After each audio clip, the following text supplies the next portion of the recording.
Chapter 135. In the face of Lu Cheng's following low kick, Dong Yi had no time to retreat.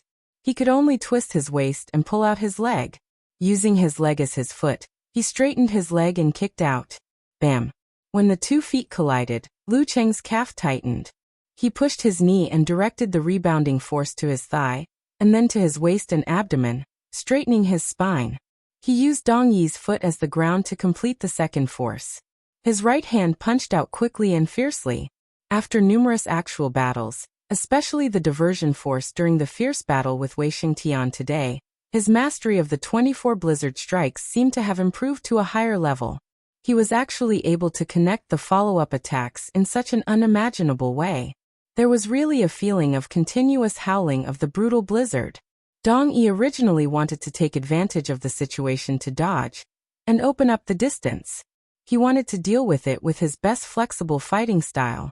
However, before he could do anything, Lu Cheng's attacks came one after another. They were crazy and fierce, leaving no chance for him. He had no choice but to hurriedly raise his left arm, retract his right foot and step on the ground. He lowered his center of gravity, turned his waist and back fiercely, vibrating his joints and sending out a swing force. Bang! Lu Cheng's fist hit the middle of his arm. His body shook involuntarily. However, because his opponent reacted hastily and he had a lot of experience, he stepped on the ground with his right foot, wriggled his spine, straightened his waist and pulled his body back. Then he shook his left arm and shot out his fist like a spear, forcing Dong Yi to give up dodging again, and hit him with his palm. This made Lu Cheng very happy. He launched 24 blizzard strikes one after another, constantly borrowing strength and taking advantage of the situation. Each punch was heavier than the previous one, and each kick was fiercer than the previous one. The more he fought, the crazier and fiercer he became. The cheers of the audience gradually died down, as if they were holding their breath. Dong Yi was on the verge of collapsing under the violent snowstorm. He knew that if this continued, he would be beaten to a pulp. His opponent's current aura gave him a feeling of crushing everything in its path. I can't wait any longer. With a twist of his waist and back, he abruptly pushed his feet inward and sent a violent spiral force to the ground. The ring immediately trembled, like a house that was shaking in the thunder. There was a faint clanging sound that reverberated in the air. Dong Yi's shoes burst open. His palms were like rolling thunder, fiercely and terrifyingly striking towards Lu Cheng. Lu Cheng continued to borrow strength. At this moment, his momentum was at its peak, so he wasn't afraid. He visualized the lightning and fire stance and mega avalanche. He lowered his center of gravity and leaned his arched leg to one side to support himself against the ground. With a mighty and unstoppable momentum, he swung his right arm and struck out a mountain blast punch. He met attack with attack, met force with force, and did not retreat an inch. Bang! With one fist against 2 palms, Lu Cheng and Dong Yi's bodies both swayed backwards. They were evenly matched.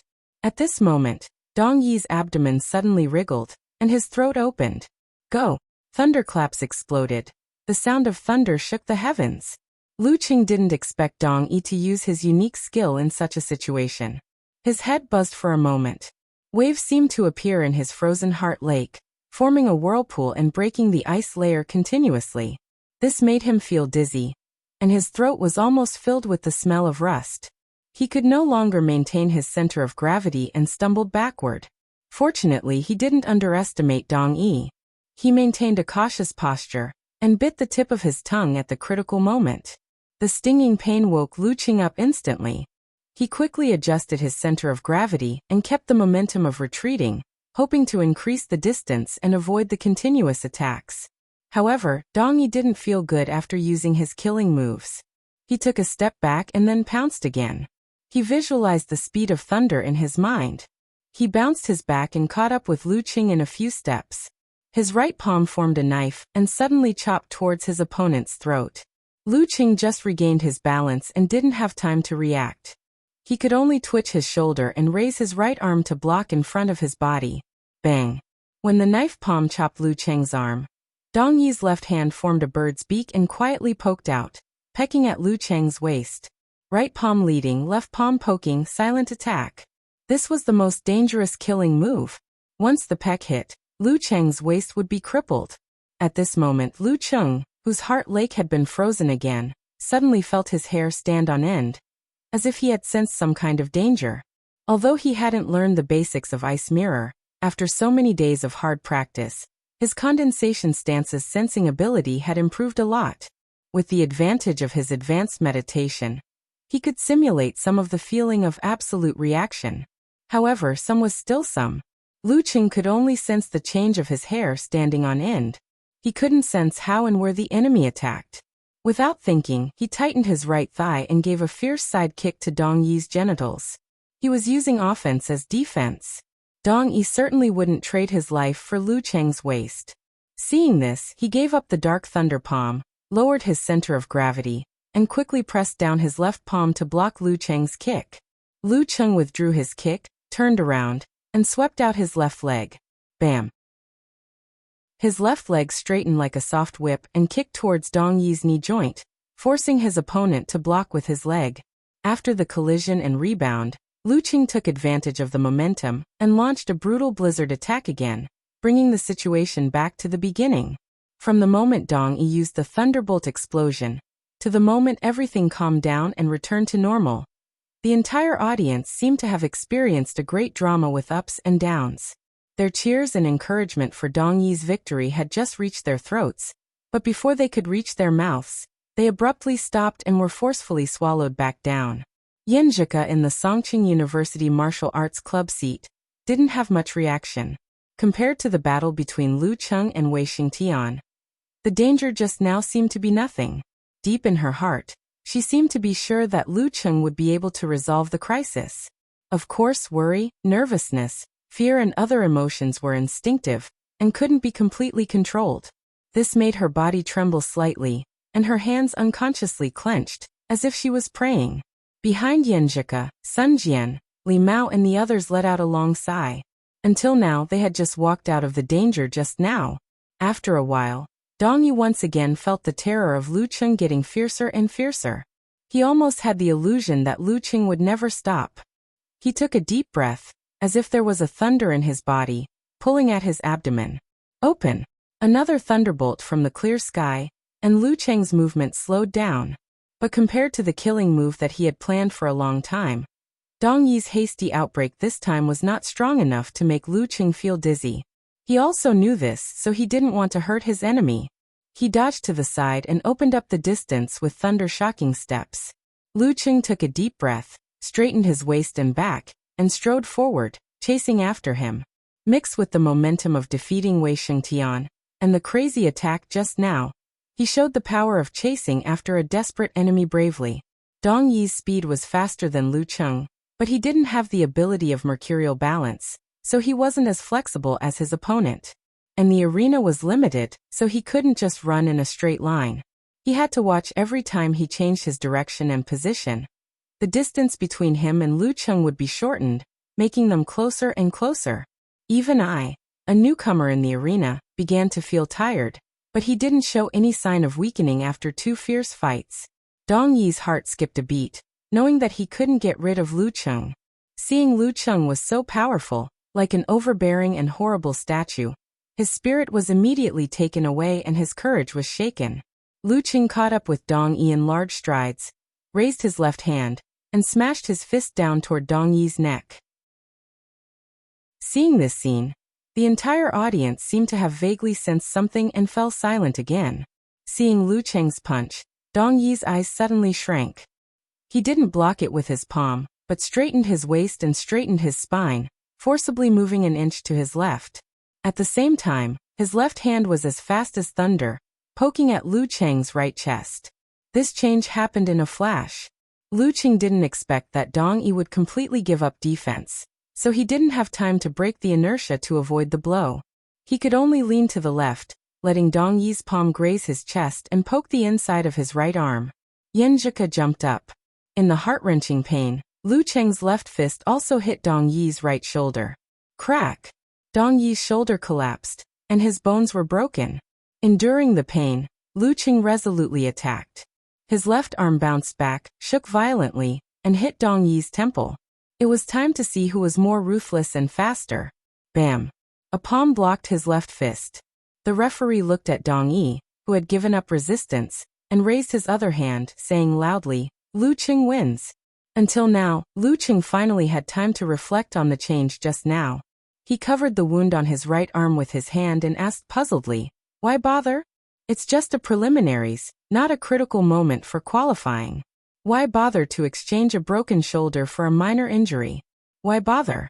Dong Yi smiled bitterly and seemed to sigh. "I can only play this role." The spectators in the stands finally understood and suddenly shouted in unison, "That's right. Dong Yi, Dong Yi, Dong Yi." Their voices were a little sad, but also deeply moved. Dong Yi was creating a chance for the last player to win. Dong Yi, Dong Yi, Dong Yi. Hearing the cheers in the stadium, Lu Qing didn't make any hand gestures this time. He was moved by the tragic atmosphere, but he also enjoyed the tragedy of his enemy. He was quite satisfied to be able to beat the arrogant Yimo audience into a tragic state. He didn't tell Dong Yi out of kindness that he had exhausted a lot of his mental strength and was about to reach his limit. If he persevered for one more round, his chance would come. In the Fearless Squad seating area, Tan Ming stood up instinctively and walked towards the arena blankly. At this moment, Qiu Yang behind him shouted, "Go to the competition supervisor and report your injury. Ask for a substitute player." Tan Ming turned around and whispered in astonishment, I'm not injured." Qiu Yang had already walked in front of him. He supported him with his left hand and leaned to one side to block the camera. His right hand secretly punched out and hit his abdomen.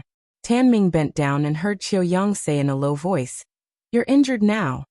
The pain finally woke Tan Ming up. He remembered that the big boy in front of him had a very popular nickname in Yimo, Mad Dog. Mad Dog Qiu Yang. Chapter 136. Dong Yi, Dong Yi, Dong Yi. The cheers echoed in the arena, full of a sense of tragedy. Dong Yi's eyes were slightly wet. He endured the pain, waved his uninjured left hand, turned around, and walked out of the arena lonely. Such cheers, such attention were what he had been longing for a long time. But the sad thing was that it was a failure, not a victory. Fortunately, Lu Cheng's right arm was injured, so he would be crippled for the rest of the match. It opened the door for him to win the final round. He didn't let down the heavy burden on his shoulders. As he waved his hand and left the arena, the cheers of Dong Yi became louder and louder. Lu Qing listened quietly and watched his opponent leave. He couldn't help but sigh in his heart. Although he couldn't understand his thoughts or his choice, he respected the decisiveness, firmness, and courage he had just displayed. Not every martial artist would dare to do so. Lu Qing moved his right arm a little and checked his injury. He didn't find any symptoms of bone fracture, but the place where he was poked was swollen. His muscles and fascia were damaged to a certain extent, which seriously affected his strength. In other words, it was an injury that could be healed in a short time. But the problem was that a short time was at least a few days. In the upcoming match, his arm would be crippled. "Forget it, I'll do my best. Even if I lose an arm, I'm still not an amateur first pin fighter.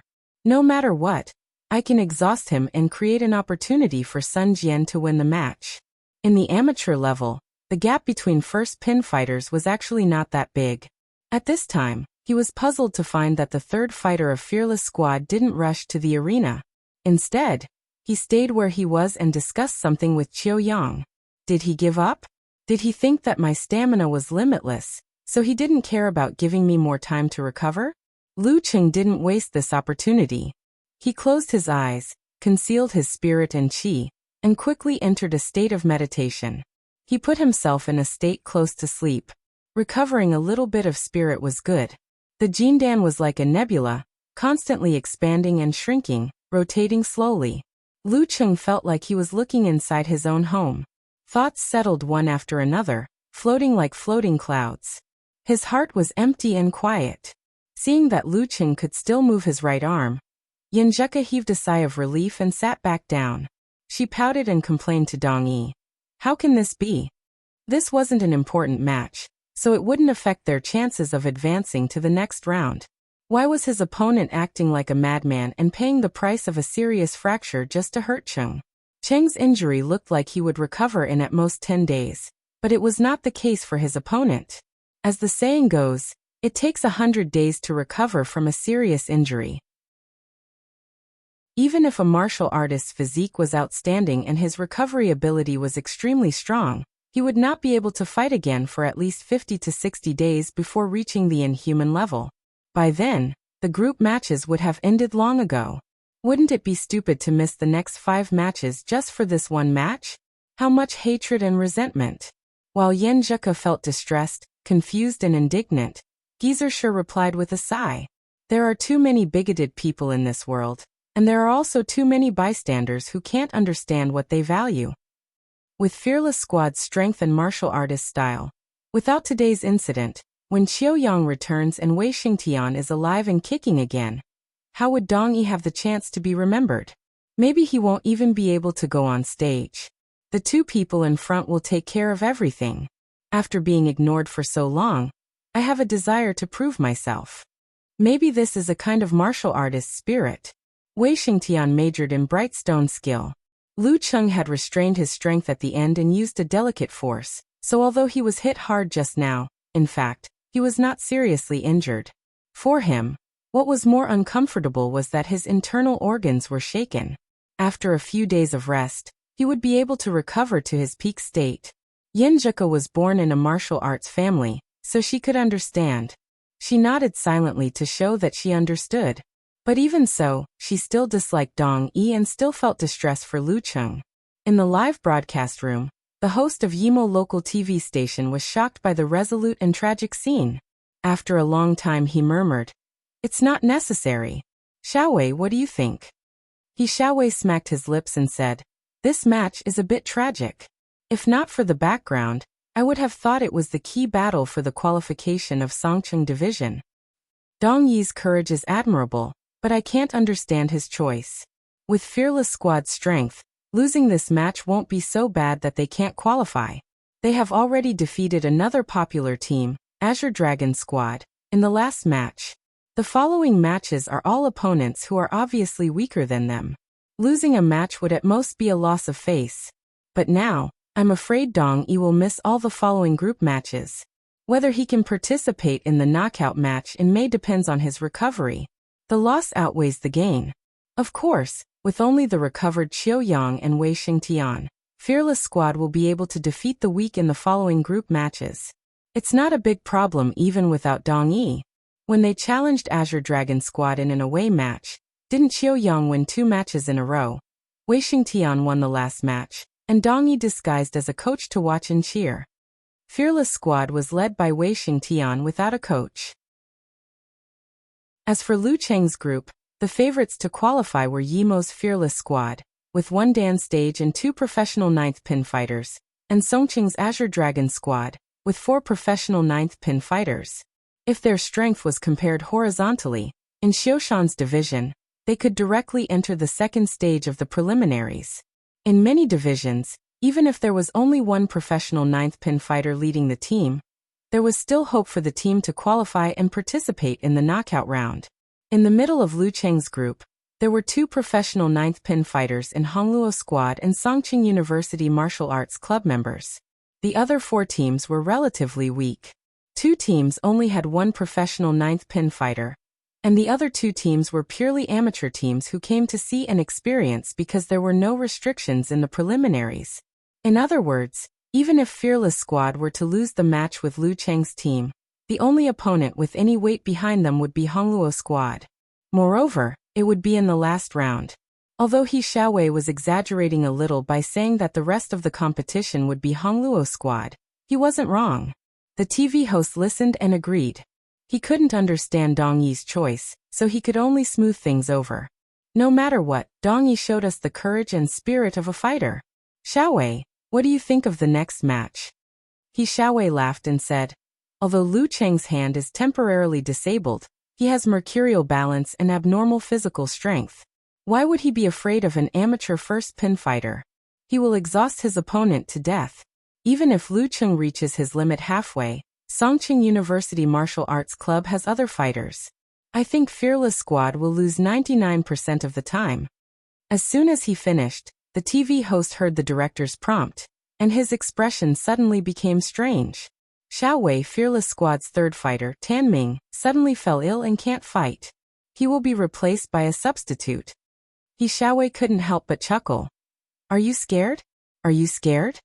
The TV host quickly added. The substitute is Qiu Yang.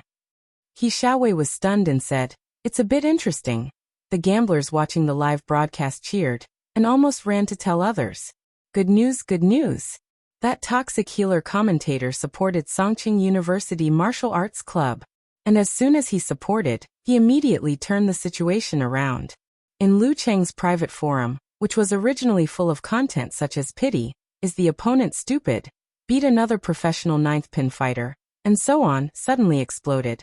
All the good names are taken by dogs, was the first to post. Damn, where's your shame? This is completely shameless. So angry, but I still have to keep a smile.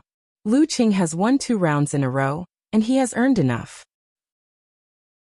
Eternal Nightfall. Yin Shaoling followed.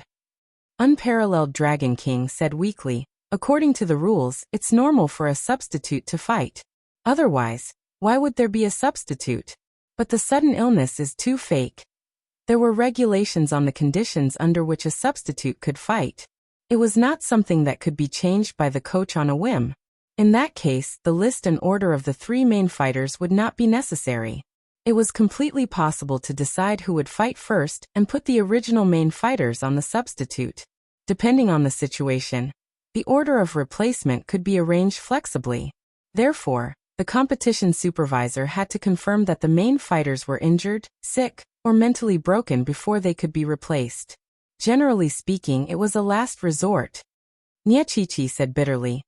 Even if they shamelessly win this time, with the speed of Lu Cheng and Lin Kei's growth, they can win the knockout round after the group competition. At that time, we can block them at the entrance of the qualification. That's the best way to vent our anger. I still want to say, beat that mad dog. Brahman shouted. Humph, kids don't need to think about reality anyway. Damn, I'm still waiting for Cheng to fight 1 against 3.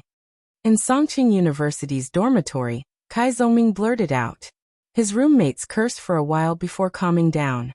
Zhao Chong pushed his black-rimmed glasses and said, it's worth it to lose since they can force Fearless Squad to this point. It doesn't matter anymore. Classmate Little Ming looked at him sadly. But I placed a bet. Although it was not much, it was still 200. In Songqing University Martial Arts Club seating area, Yen Zhika wasn't angry. Instead, she solved the lingering doubts in her heart. She turned to look at Coach Shi and said, they are really shameless. She wasn't angry or surprised, but she was very disappointed and distressed. She felt that Lu Cheng's all-out battle was wasted, and that Cheng's injury and pain just now were not worth it. Geezershire snorted. To put it in a better way, Fearless Squad is full of abnormal desire for victory. Beside and behind him, Li Mao and the others loosened their clenched fists and sighed. Lin Kei closed his eyes and seemed to exhale softly. Qiu Yang, Qiu Yang, Qiu Yang. Seeing Qiu Yang walking into the ring, the desperate and tragic audience suddenly burst into thunderous cheers, making this name reverberate in every corner of the martial arts arena. Lu Cheng, who was sleeping in the middle of the ring, felt that everything around him was being pulled away and separated from him. Although he vaguely felt that the sound around him suddenly became louder, he couldn't hear clearly what the audience was shouting. After a while, he felt something in his heart and suddenly opened his eyes. He saw a big boy walking up the stone steps. Qiu Yang? Lu Cheng blurted out in surprise. Qiu Yang was also puzzled. He frowned slightly and said, you just found out? You should have known from the moment the match supervisor checked Tan Ming's physical condition, right? I fell asleep just now. Lu Qing answered silently. Of course, he didn't say it out loud. He felt that his answer would make him look wrong. Yes. He maintained an unfathomable smile and didn't explain anything. At the same time, he took a light breath and felt that his head was much clearer. Chapter 137. Lu Cheng seized the time to recover a little, so that his thinking and reaction would not slow down immediately. But he also paid a price. He had just learned that his opponent had been replaced by Qiu Yang, so he had no time to carefully recall Qiu Yang's match images and relevant information. Fortunately, Qiu Yang's fighting style was distinctive and his personal characteristics were very strong, which left a deep impression on him. Now, after a little thinking, many key points naturally emerged, so he was not at a loss. Qiu Yang, nicknamed Mad Dog, was the type who fought desperately and crazily. He was the type who was not afraid of death and seldom defended or simply dodged. He liked to attack with attack, take risks and seize opportunities. He liked to sacrifice himself to win. This fighting style seemed to be quite simple, as long as one was fierce and courageous enough. But after careful analysis, one could taste the martial arts level involved in it. In a fight between masters, it was not always possible to sacrifice oneself to win. There would not be a situation where one would fearlessly attack the enemy's vital points when he was about to be hit, and rely on the referee to stop the fight to win, because there was no such opportunity. In such a situation, the underdog would have no time to attack the enemy's vital points.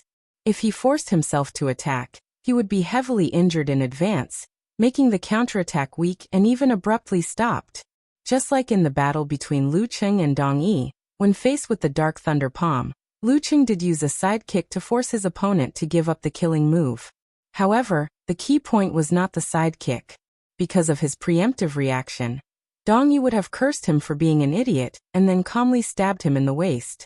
It would have been so painful that Lu Cheng couldn't use his strength and kick out his leg. If this was not enough, Dong Yi's hand was already on Lu Cheng's waist and pressed down and blocked. Who could complete the side kick? Therefore, using the method of attacking the enemy's vital points to win the enemy's compromise not only relied on courage, guts and ruthlessness, but also on vision, insight, judgment and the martial arts level to seize the opportunity. Without the latter, only the former would be underage gangsters. If they competed with courage and ruthlessness, they were definitely strong enough. But could they win against a professional master? They would probably be beaten so badly that even their mothers would not recognize them after one round.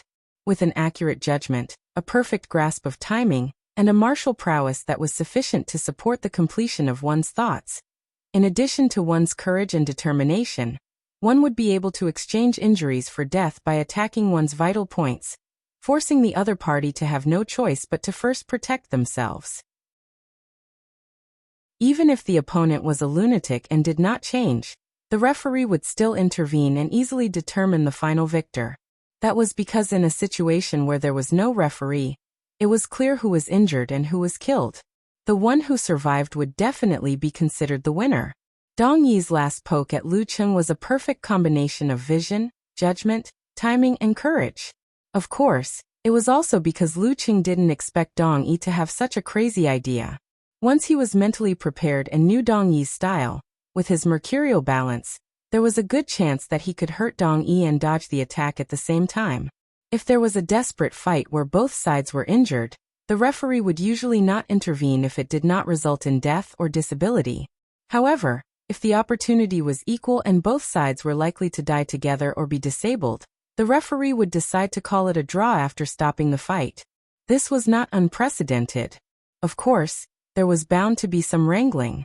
For example, if someone said, "I've just mastered the iron crotch technique, so I'm not afraid of being kicked in the groin," or "I've just reached the invincible Vajra realm, so it doesn't matter if my vital points are attacked," then the referee would ask for a demonstration and change the decision according to the facts. In this, the referee was very important, but they were not omnipotent. There would be times when they could not stop it, and death and injury were inevitable.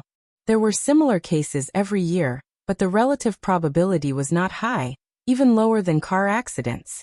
Even so, the official competition would also buy corresponding personal insurance for all the participants. Every life and every disability would be investigated by the police department to confirm that there was no collusion or intentional negligence. If there was, it would be considered murder.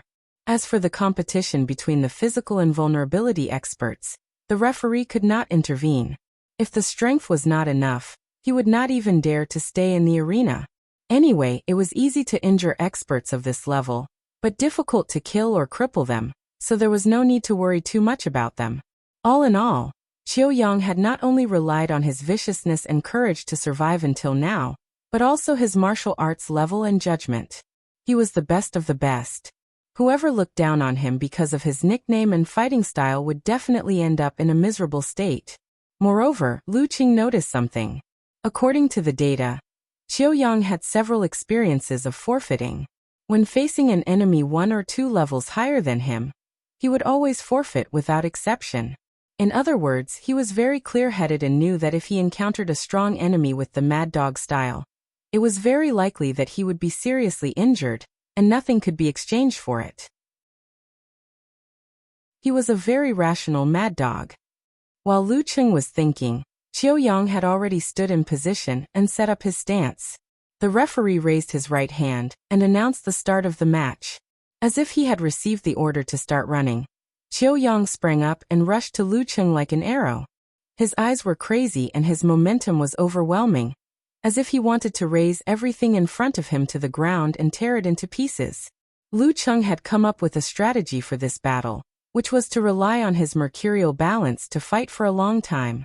This was because similar crazy fighting style without any regard for one's own safety was a little bit like Cheng Yaojin's 3 axes.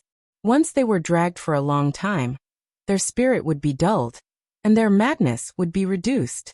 They would be on the verge of failure. Qiu Yang's previous battle videos could fully prove this point. However, facing the enemy's advance, Lu Qing did not immediately use the mercurial balance to dodge. He felt that under such momentum, once he flinched and dodged, it was very likely that he would subconsciously become timid, which would gradually reduce his morale. Then he would be chased by Qiu Yang like a defeated army. Therefore, even if he wanted to fight with the Mad Dog, he had to fight with the enemy for a while to reduce his momentum. Lu Cheng's eyes reflected Qiu Yang's figure. When Qiu Yang was about to approach him, he suddenly twisted his waist, tightened his thighs, and kicked his knee. This was a well-behaved move, which was also a good choice in the situation where it was difficult to use the right hand. But Qiu Yang, as his nickname, did not use his leg to block the kick, nor did he hastily change his direction. Instead, he jumped up in a way that violated the taboo of fighting at this level. Like a ferocious eagle, he leaped over the kick and extended his right hand, preparing to hit Lu Cheng's temple from the side. At the same time, he bent his body and positioned his legs, waiting for a series of stomps on Lu Cheng's chest. Attacking from the top and the bottom, it was hard to defend. Ruthless and crazy. If Lu Cheng could use his right hand, he would have a lot of choices at this time, such as using his arm to block the kick, or using his elbow to protect his face. Then he would learn from Lin Kei's continuous attacks and shake Qiu Yang away, and seize the opportunity to attack. But now he could only use one hand, and his right leg had not been withdrawn in time. He could only protect his head, but not his chest. At the critical moment, Lu Qing suddenly leaned back, rolled to the left, and kicked out his right leg again, making it like a tight whip, fiercely lashing at Qiu Yang, who could not change his direction in midair. Iron Bridge Dragon turning over. After this fall and kick, Lu Qing not only avoided the attack on his temple and chest, but also completed the counterattack. With his left hand on the ground, his whip leg exploded the air fiercely and terrifyingly. Qiu Yang had to squirm his spine and kick out his legs to avoid this dangerous attack. Bang! Lu Qing took advantage of the momentum and stood up again, while Qiu Yang fell a few steps away. As soon as he touched the ground, he straightened his knees and threw himself at Lu Qing again without any hesitation. His momentum was extremely crazy. Facing this, Lu Qing saw that the position was suitable, so he shook his left arm and shot out like a big gun to Qiu Yang's face. Qiu Yang's spine squirmed like a dragon trying to break free from its shackles. He slid to the right and came behind Lu Qing. Then he clenched his right hand into a fist and hit the spine, fast and hard. During this process, he stood in a very clever place, closer to Lu Cheng's right side, taking advantage of the fact that Lu Cheng's right hand was injured and could not fight back. At this moment, Lu Qing swung his center of gravity and bounced to the left, which made him move quickly and avoid Qiu Yang's dragon-catching punch. After the Iron Plank Bridge Dragon Ascension, he adjusted his body muscles so that he was in the state of mercurial balance. He was not careless about Qiu Yang's punch. He did not try to twist his waist and pull his leg because he was afraid that Qiu Yang would lower himself and roll under him. Then he would perform the shoulder kick or monkey steals the peach. It was risky for an attacker, but Qiuyang would do it according to his style. Seeing that Lu Cheng moved away, Qiuyang stepped on the ground and made an explosion in the depth of the arena. Then he continued to attack crazily. As if there was a ball in his body, Lu Cheng turned again, but he did not escape. Instead, he swung his left arm for a short fight with abrupt force. As soon as Qiuyang approached, he visualized the mouth of a poisonous snake in his mind. He clenched his right hand and fought back without dodging. Poisonous punch? Biting force. Bang! With a strong and crisp sound, Lu Cheng's fist spewed out flames and collided with Qiuyang's right hand. Hiss!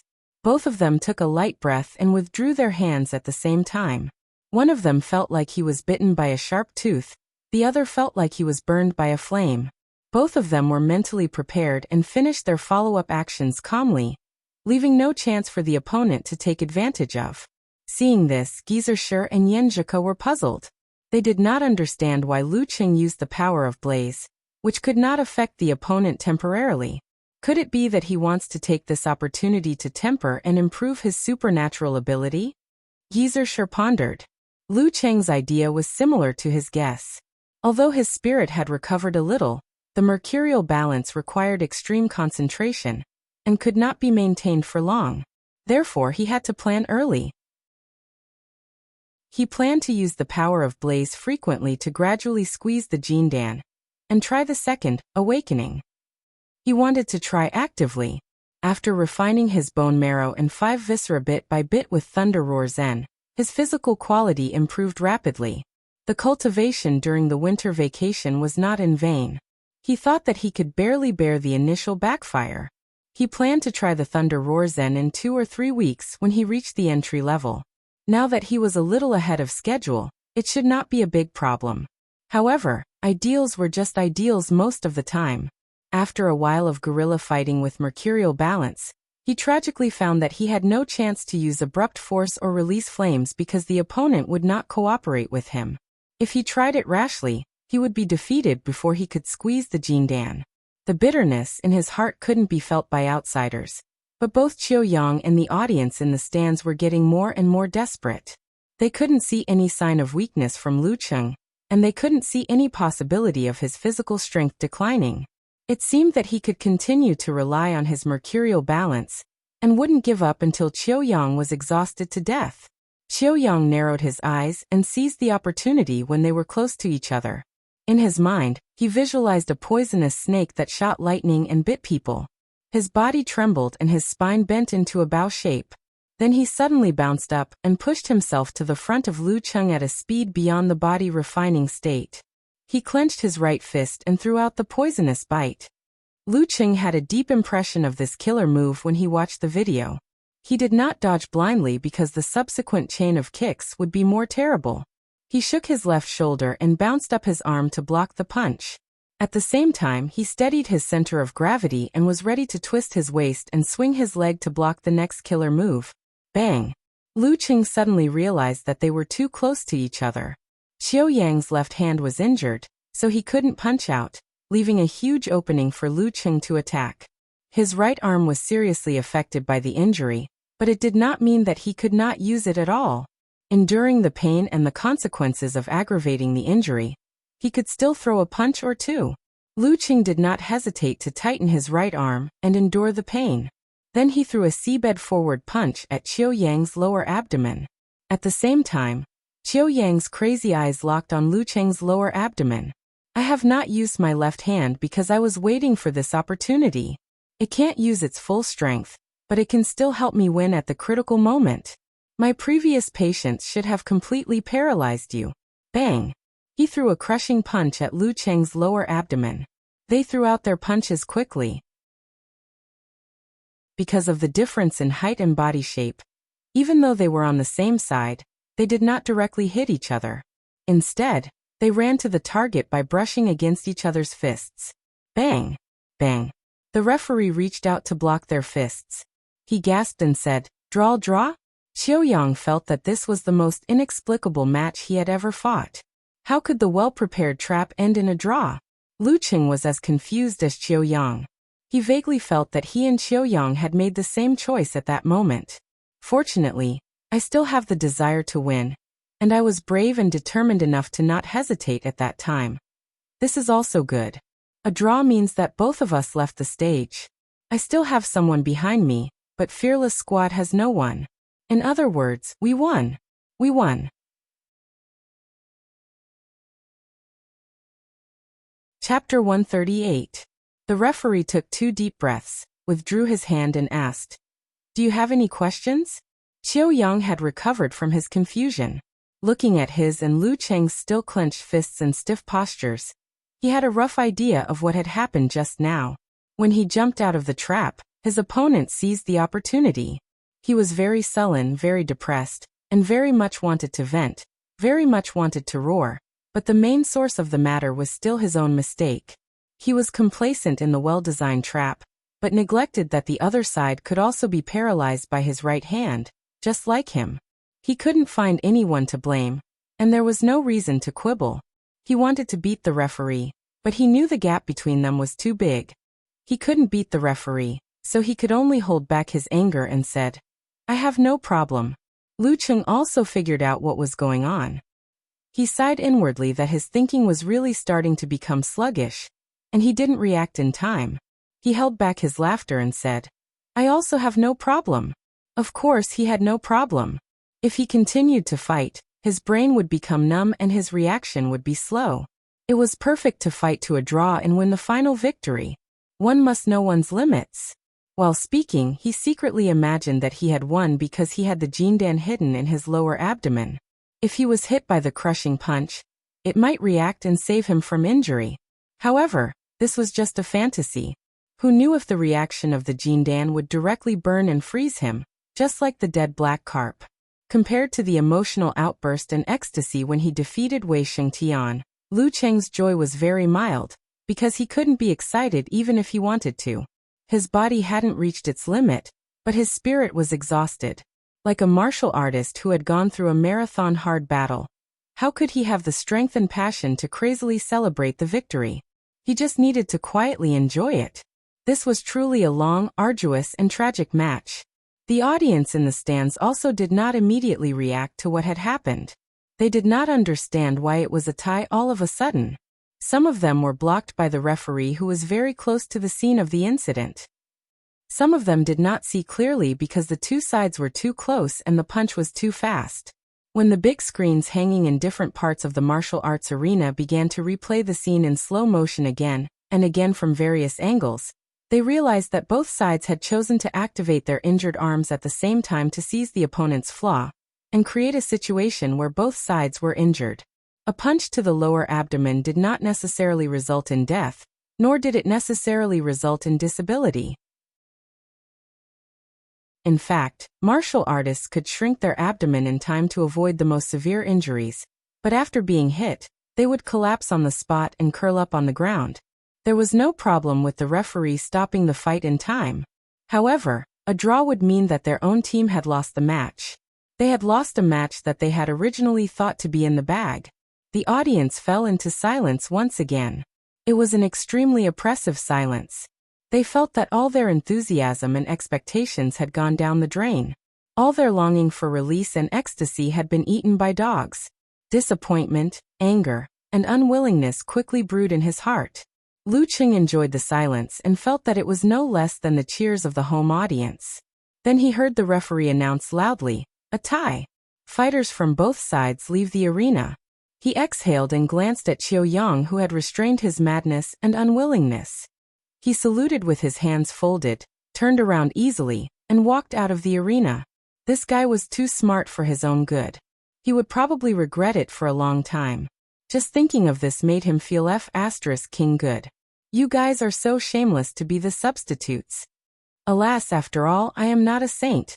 I will be angry at the enemy's provocation. I will bear a grudge against the abuse that insults my family and the girl I love. I can't help but fight back. I will want to vent my inner feelings. I will also gloat at the enemy's self-righteousness. I am such a person with many shortcomings. I am not tolerant enough and broad-minded enough. Well, after reviewing, I will continue to feel good secretly. Haha, this is really good. Qiu Yang's left arm hung down, and his right fist clenched tightly. He took 2 deep breaths to prevent himself from going crazy on the spot. He gritted his teeth and walked down the stairs. He felt ashamed to face his parents and couldn't lift his head for a moment. The referee warmed up his old arms and legs and waved to the Songqing University Martial Arts Club. He said loudly, "The third fighter." Ah! Sun Jian was still immersed in the surprise of a tie and the joy of winning the match. At this moment, he was a little confused.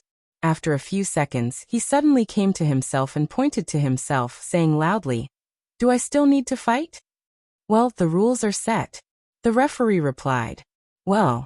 Sun Jian stood up from his seat and walked down the stairs to meet Lu Cheng, who was coming back.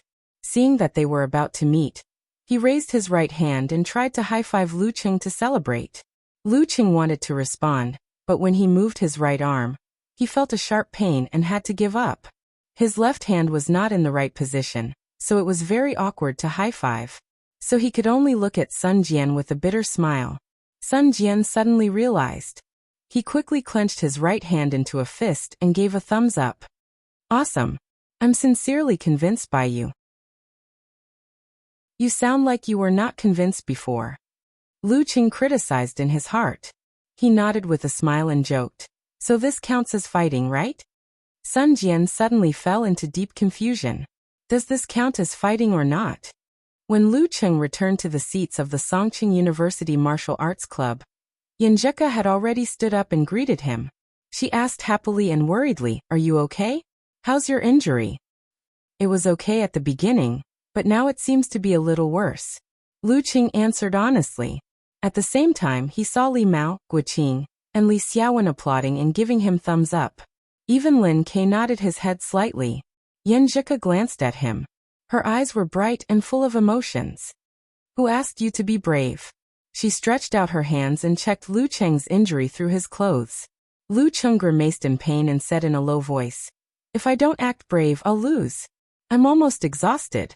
If Qiu Yang makes a killing move again, I won't be able to block it." Yanjika opened her clear eyes and asked curiously, "Is this the limit of your physical strength?" "The limit of my energy. I can still fight with my physical strength." Lu Cheng smiled and said, "Actually, Dong Yi and Qiu Yang both lost because they didn't know me well. If Dong Yi could hold on for one more round, I wouldn't be able to suppress him. He didn't need to exchange a big injury for a small one.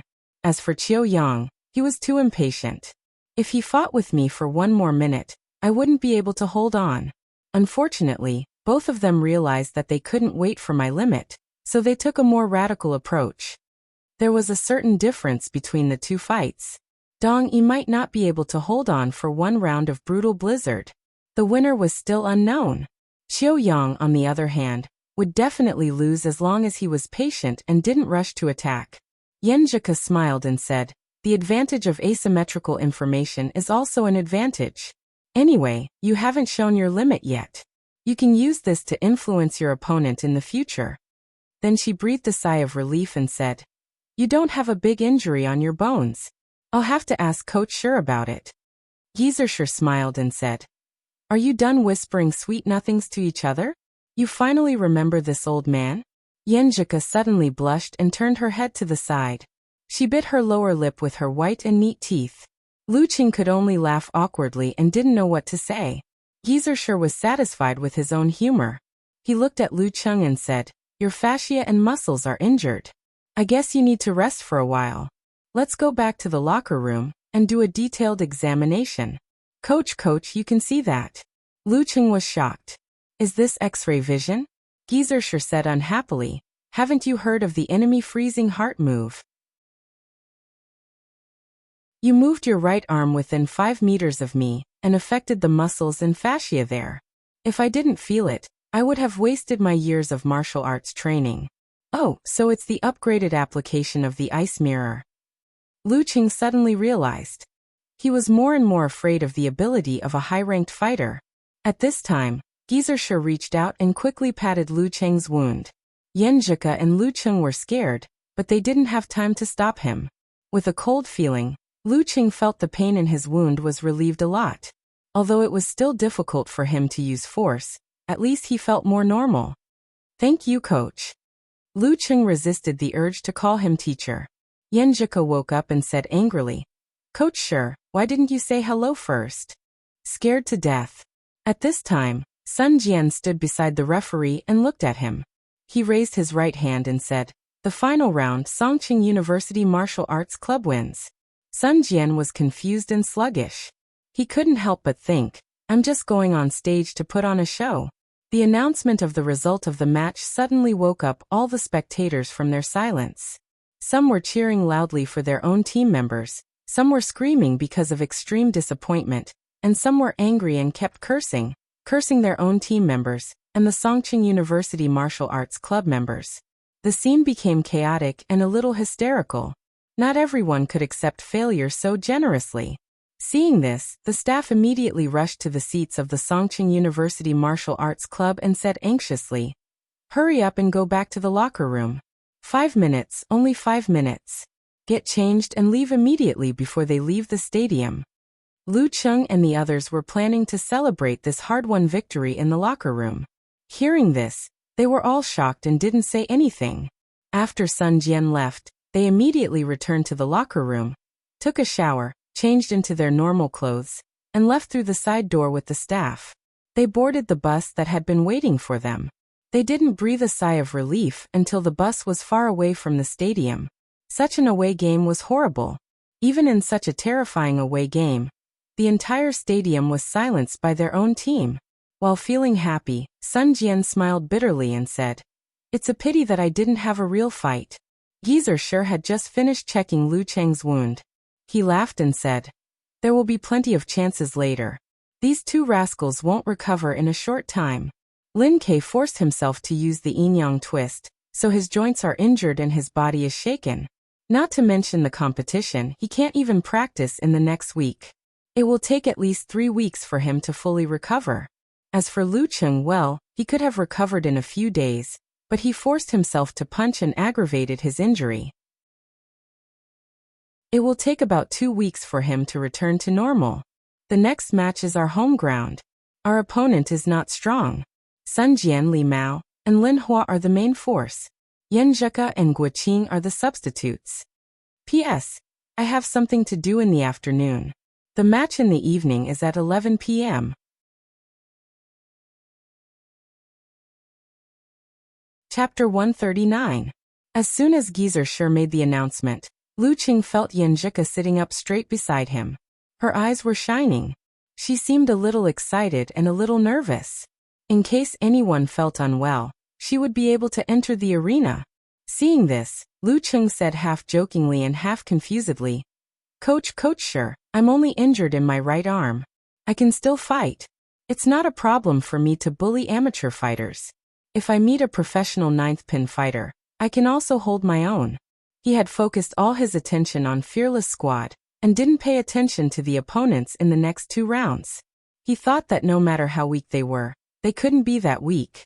They should at least be a team of amateur first pin. Otherwise, wouldn't they be asking for humiliation in the preliminaries? Geezer Shi chuckled and said, the opponents in the last 2 rounds are relatively weak, which is perfect for Sun Jian and Li Mao to practice. Even if they lose, it doesn't matter. We are here to increase our actual combat experience, not to advance. You have to give others a chance to grow, right? Besides, with your character and thirst for victory, when you really enter the arena, will you be able to resist not using your right hand at the crucial moment? Lu Qing felt a little guilty and could only laugh dryly.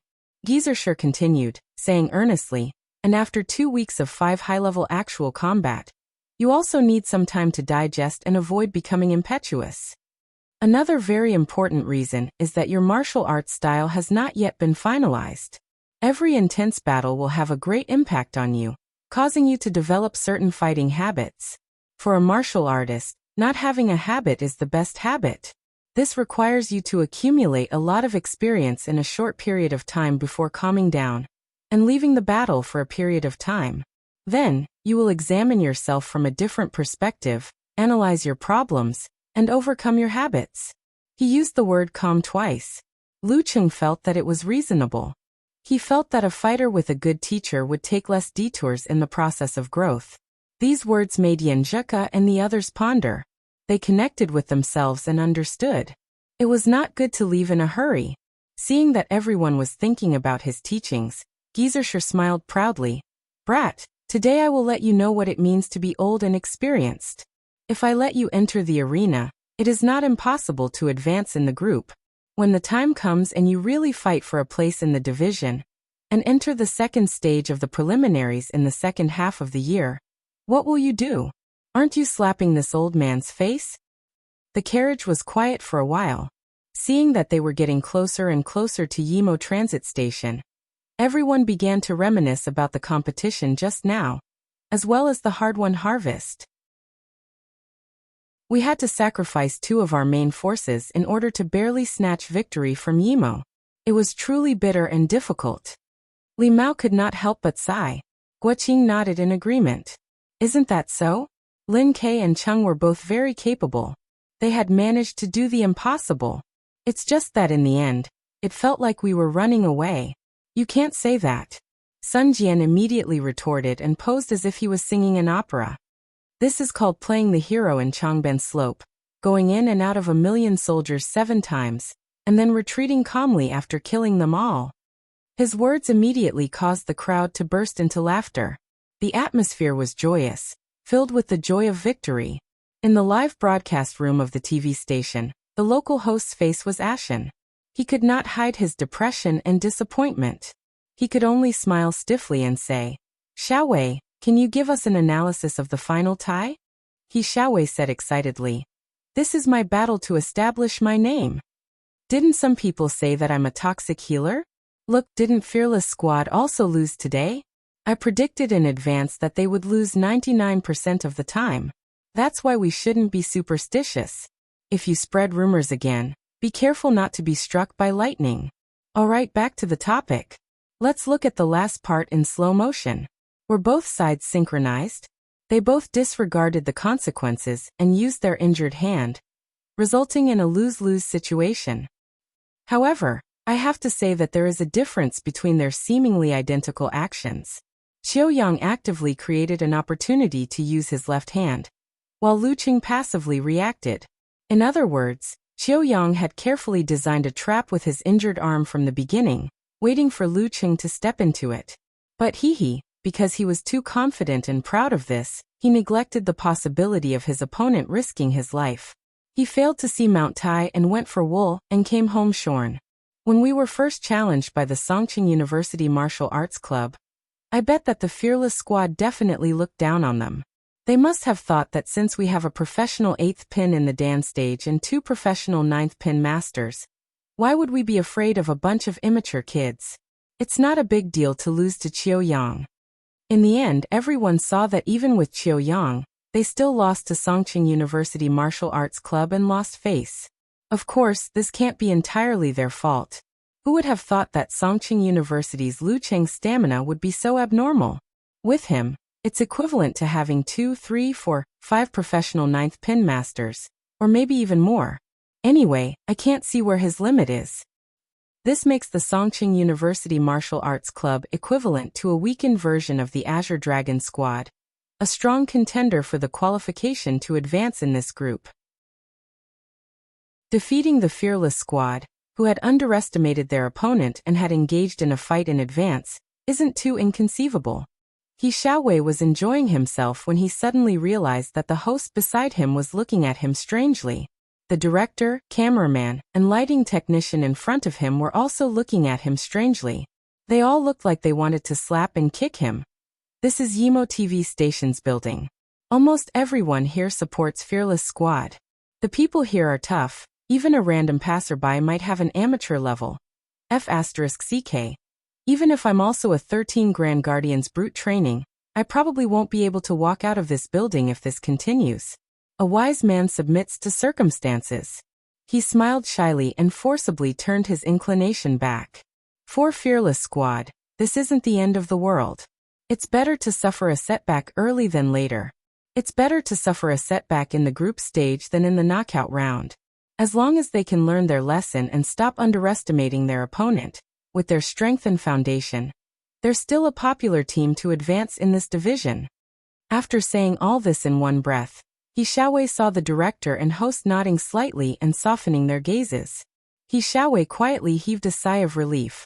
Luckily, I'm quick-witted and battle-hardened.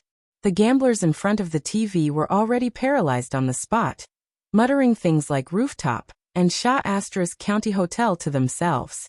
In Lu Cheng's private forum, fans had already gone crazy. They excitedly started forum chatting, and no longer looked for posts to reply. Ha ha ha ha ha. I just need to maintain a smiling expression.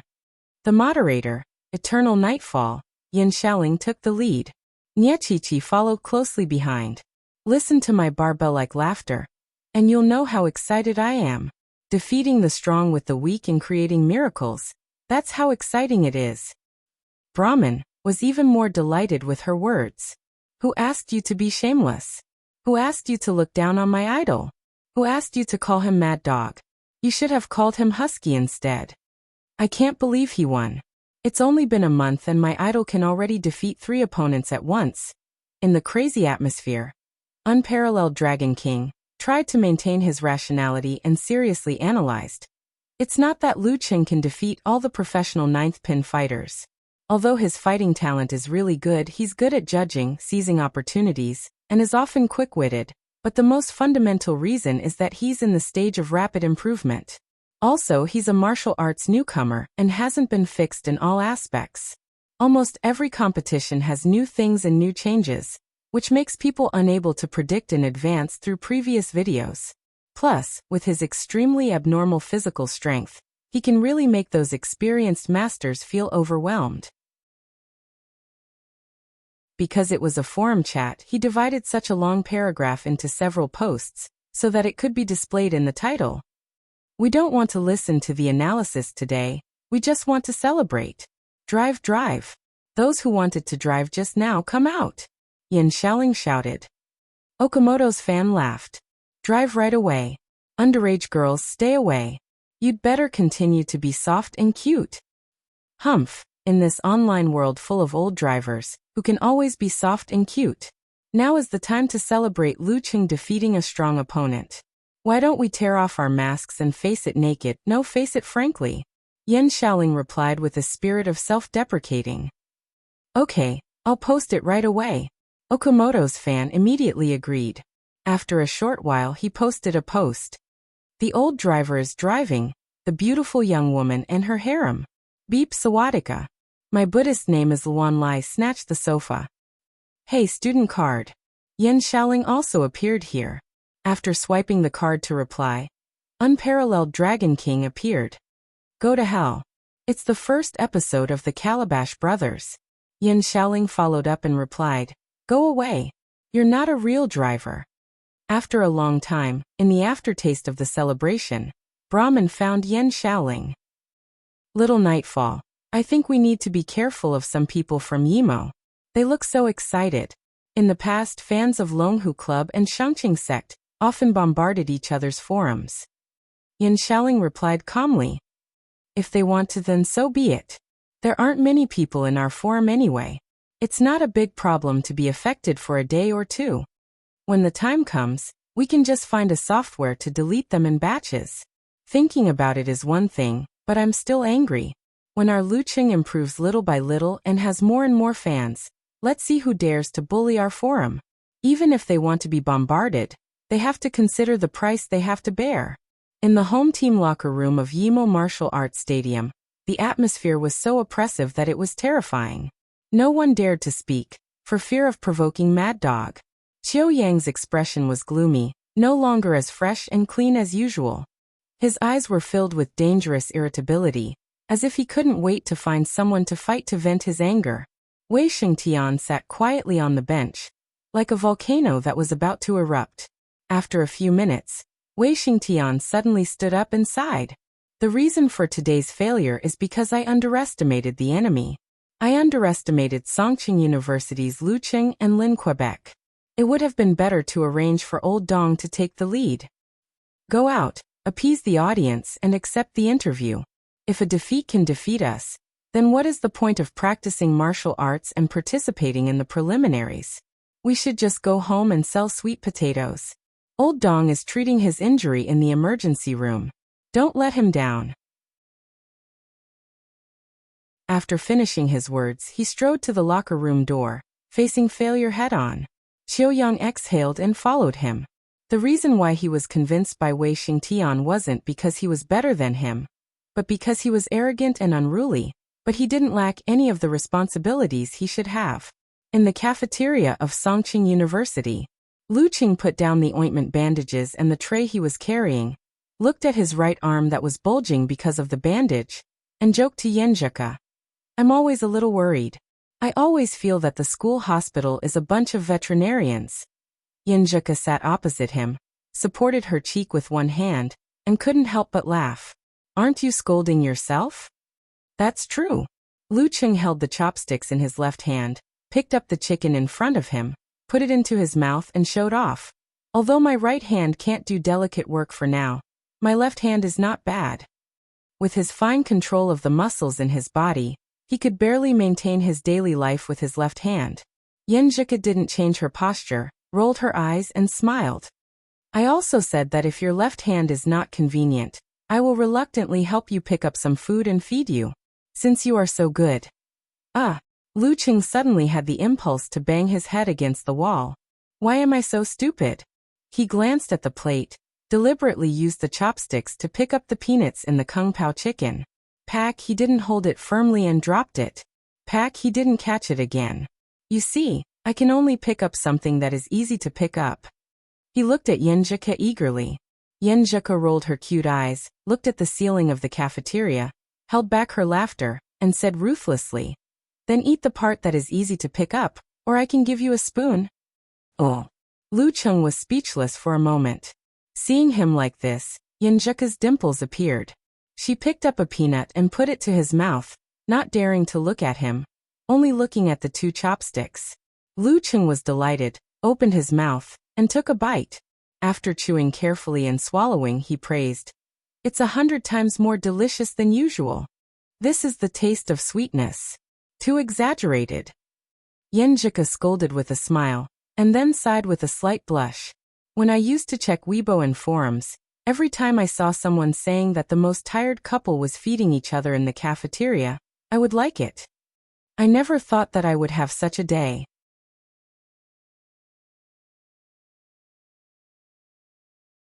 Chapter 140. Hearing Yenjika's exclamation, Lu Qing felt sweet and happy. He smiled and said, You are not feeding a lovey-dovey couple, but caring for a disabled person. While speaking, he moved his right shoulder slightly. Yenjika was amused by Lu Qing. You are so good at making fun of yourself. Making fun of myself every day makes life sunny and beautiful. Lu Qing said humorously. As the days of dating increased, he felt that he could express himself more and more in front of girls. He was no longer so nervous and could often be humorous and witty. Yenjika covered her mouth with her left hand, smiled and said in a low voice, Then I'll give you some sunshine. She reached out her chopsticks, broke a braised meatball, and put a small part of it in front of Lu Qing's mouth. This time she didn't avoid his eyes. Her eyes were clear and her smile was shallow, like a pool of water that could drown people. Lu Qing almost couldn't move his eyes away. He put the small part of the braised meatball into his mouth and stuffed it full. He didn't know if it was a psychological effect, but he really felt it was more delicious than usual. Looking at his wriggling cheeks, Yenjika supported her cheek with her left hand and smiled. She seemed to find it more interesting than eating. After finishing the meatball, Lu Qing said in a low voice with a thick face, I feel your sunshine, shining into my heart. Yenjika laughed and turned her head. She said with a slight blush, You are so mushy. Are all boys so mushy after falling in love? I don't know about that. It's my first time falling in love. I've never seen how other people fall in love. Lu Qing answered with a smile. You should eat too. Don't just care about the disabled. Although it was sweet and memorable to be fed by a girl, it would be a great sin if she was hungry because of it. Yenjika was amused again. Her voice was soft and soft. Then she picked up a piece of cola chicken wing and nibbled it slowly. Lu Qing felt that time flew by while feeding, eating and chatting. It seemed that in the blink of an eye, the dishes on the table and several bowls of rice were all gone. At this time, he thought of something and said deliberately, Coach Yen, you may have a chance to play next week. Ah. Yenjika was stunned at first, but then she laughed and joked, wow, you're cursing senior brother Sun Jian and the others to get hurt. Do I look like that kind of person? Lu Qing asked back with an aggrieved expression. Yes, you do. Yenjika answered affirmatively. Then she laughed like a beautiful flower. Lu Qing couldn't help but laugh. After the girl calmed down, he said seriously, actually, I'm more worried about Senior Li Mao. I don't know if he can overcome his nervousness this time. If the situation worsens, he might not be able to handle it and withdraw before the name list is submitted. You're right. Yenjika thought of what had happened last semester. I wonder if Senior Li Mao can get some counseling. Lu Qing thought for a while and said, I think that if I let him go at this time, he will only doubt himself more and feel more pressure. Besides, a week of tutoring won't do much good. The main thing is whether he can get out of it on his own. Yes, Coach sure should have a plan. He knows it. All of a sudden, she exclaimed in a low voice. In that case, I might really be on the stage. What should I do? What should I do? I'm suddenly a little nervous. Lu Qing laughed and said, it's normal to be nervous. It can actually help you perform better. Speaking of this, he revealed his true intention. How about we continue the actual combat training tomorrow afternoon? Yenjika said worriedly, you're injured. Just one arm. It's more than enough to be a sparring partner. Lu Qing patted his chest exaggeratedly with his left hand. Do you think I can't help using my right hand when I'm sparring with you? Who knows? Yenjika deliberately dragged her voice. After a moment of silence, she said, well, you have to be careful. Yes, yes. Lu Qing beamed. After the special training tomorrow, you go back to the dormitory and take a nap. I'll find you at 3 o'clock, and we'll go to the martial arts arena to train for an hour. Oh right, I heard that the movie The Amazing Wizard is pretty good. Why don't we go to the city center and find a place to watch it? After 6 or 7 o'clock, we can go eat the stone fish that I mentioned before. It's very good. This was the arrangement he had planned for a long time. If he lost to Fearless Squad, he would invite Yenjika to watch a movie and eat stone fish in the name of relaxing. If he accidentally completed his small goal, of course, he would use the excuse of celebrating.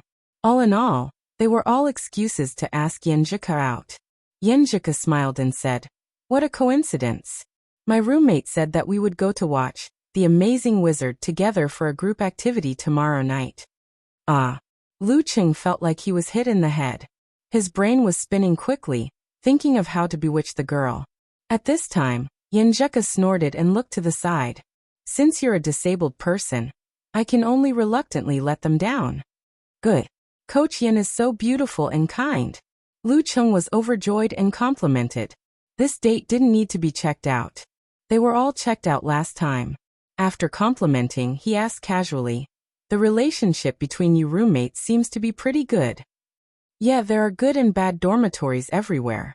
Like you guys, it should be the same, right? Yenjika asked curiously. Lu Qing nodded and said, my 2 roommates in the small dormitory are not too fussy. Their personal habits are okay, and they get along well. Our big dormitory next door has 2 weirdos. One of them would video chat with someone every day when he's free, regardless of whether his roommate is resting or not. The other has bad hygiene habits. His clothes are soaked in water, and he doesn't wash them. Therefore, they often have conflicts. Yenjika smiled and said, the girls' dormitory is almost the same. But maybe girls are more attentive to details and care about more things. I leave early and come back late. Except for sleeping, I don't spend much time in the dormitory, so I have a good relationship with them. They talked about this topic for a while. Yenjika knew that Lu Qing was still tired, so she urged him to go back to the dormitory to rest. She planned to finish the homework she had accumulated last week. At this time, the sky was dark and the lights were on. Lu Qing walked Yenjika to the door of the 3rd building and chatted with her for a while. Then he saw her walking to the door of the dormitory. She suddenly turned around and said with a smile in the light, Qing, you're awesome today. Yenjika finished her cute and encouraging pose and hurriedly turned around, and ran into the corridor of the building. Lu Cheng was in a daze. After a long time, he came to his senses and couldn't help but smile. She was saying that I did a great job defeating the strong enemy this afternoon. In the corridor, Yenjeka reached out her hands that were warmed by Lu Cheng and put them on her cheeks. She felt the heat of embarrassment and happiness and scolded herself. Why did I say it out loud? It's so embarrassing. Thinking of this, she suddenly realized something. She used the chopsticks that she had fed Lu Cheng before to eat again. Does this count as an indirect kiss? Yenjika stopped at the corner of the corridor unconsciously. Her eyes were full of anger and embarrassment. Lu Cheng walked briskly to his own dormitory, recalling every detail of his interaction with Yenjika along the way. Suddenly he said to himself happily, "It seems that she didn't change her chopsticks. She used the chopsticks that she fed me to eat again. This is an indirect kiss." Thinking of this, Lu Cheng suddenly felt that the food before was 100 times sweeter. No, 1,000 times sweeter. Well, isn't this idea too wretched? Lu Cheng tried to be serious, but he couldn't help thinking about it. Yenjika returned to the dormitory and saw that her roommates were all there. She took a deep breath and plucked up the courage to say, "I can't go to the movies tomorrow." "Why?" Li Liantong, who was sitting at the desk and writing a report, turned around and asked in surprise. Yenjika hesitated for a moment and decided to tell the truth. "I have to go on a date with my boyfriend." Her voice became lower and lower. "Date? Boyfriend?" Shi Xiangyang, who was lying on the bed playing with her phone, suddenly sat up and asked in surprise. Li Liantong and Zhong Yanru, who was playing games on the computer, also stood up at the same time. "You have a boyfriend? When did you have a boyfriend?" Yenjika was embarrassed by their sparkling eyes. She forced herself to keep calm and said, Just on Valentine's Day. Our relationship wasn't very stable before, so I didn't mention it." Is it the boy who stopped at the door of our dormitory and confessed?" Zhong Yanru and Yenjika were in the same major. She was the one who accompanied Yenjika back that day. She was natural and unrestrained and didn't care about trifles. She was the lubricant for their good relationship in the dormitory. "No." Yenjika bit her lower lip and said, "He's a teammate of the martial arts club, a former high school classmate. I told you that you would get into trouble sooner or later if you kept going to the martial arts club. You really got into trouble." Li Liantong joked and gossiped. "What kind of boy is he? Isn't he handsome?" "No, his appearance is quite ordinary. He's clean and pleasing to the eye." Yenjika answered frankly. Li Liantong thought of something and suddenly laughed. "I have something to say, but I don't know if I should say it." "If it's too dirty, then don't say it." Yenjika answered without hesitation. Only 2 of her dormitory mates were from the School of Business and Economics. The other 2 were from the School of Clinical Medicine. Although Li Liantong had never had a boyfriend before, she was both dirty and dirty. She could often come up with shocking words. However, in front of outsiders she was dignified and pure. Li Liantong laughed and said, "Since his appearance is ordinary, then he must have a lot of inner qualities." She emphasized the word inner qualities, which would create ambiguity when people heard it. "Bah. Hello, Dirty Tong. Goodbye, Dirty Tong." Yenjika laughed and scolded. Shi Xiangyang said with grief and indignation, "Such a cute and beautiful girl like Ku was abducted just like that. I can't accept it. A lot of boys in our major are probably crying. Last time when Ku sent me textbooks, they were simply shocked. From time to time they would ask me about the situation." Her sexual orientation was normal, but she loved beautiful things the most, including beautiful girls. Her catchphrase was white, fragrant, and soft girls.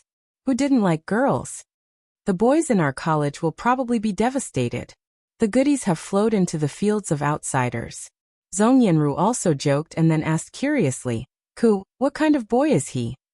Yenjika thought seriously and suddenly laughed. "He's a silly guy, very silly. But he's considerate, gentle, and occasionally humorous. He's more attentive and attentive." As she spoke, she thought of the fresh cream cake that Lu Cheng gave her. She thought of Lu Cheng's possible appearance when he was checking the spot, and his foolishness when he deliberately hid it. While she was recalling, She suddenly saw Li Liantong hand a mirror to her. She laughed and said, "Ku, you look like a typical girl in love now. Women in love will become beautiful indeed." Yenjika looked at her in shock. She saw herself in the mirror unconsciously smiling. Her cheeks were slightly red, and her eyes were like stars. Gentleness was exposed and sweetness was hidden. She seemed shy and happy at the same time.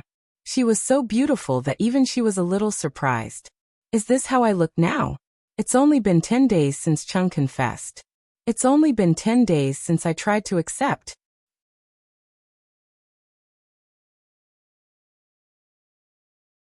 Chapter 141. While Yenjika was staring at herself in the mirror in a daze, Shi Xiangyang leaned on the edge of the bed and supported her chin with one hand. She praised and teased. "Now I finally understand what glowing means." Li Liantong laughed and said, Wait until you've been showered with love for a while. Then you'll understand what it means to be a beauty." Yenjika suddenly woke up and blurted out, "Although I'm embarrassed by your compliment, I'll still accept it. But you have to explain why you use such a strange word like showering." "Is it strange?" Li Liantong laughed and said, "You need to learn about it. Maybe it'll come in handy soon." Yenjika blushed and immediately changed the topic. "Dirty Tong, look at you. You look so pure and pretty. Why are you so dirty?" Yenjika looked at Dirty Tong and said, "Dirty Tong, why are you so dirty?" This is called storing up theoretical knowledge. Li Liantong's expression didn't change. Yenjika continued, "Of the two boys who chased after you, which one did you like?" "None of them."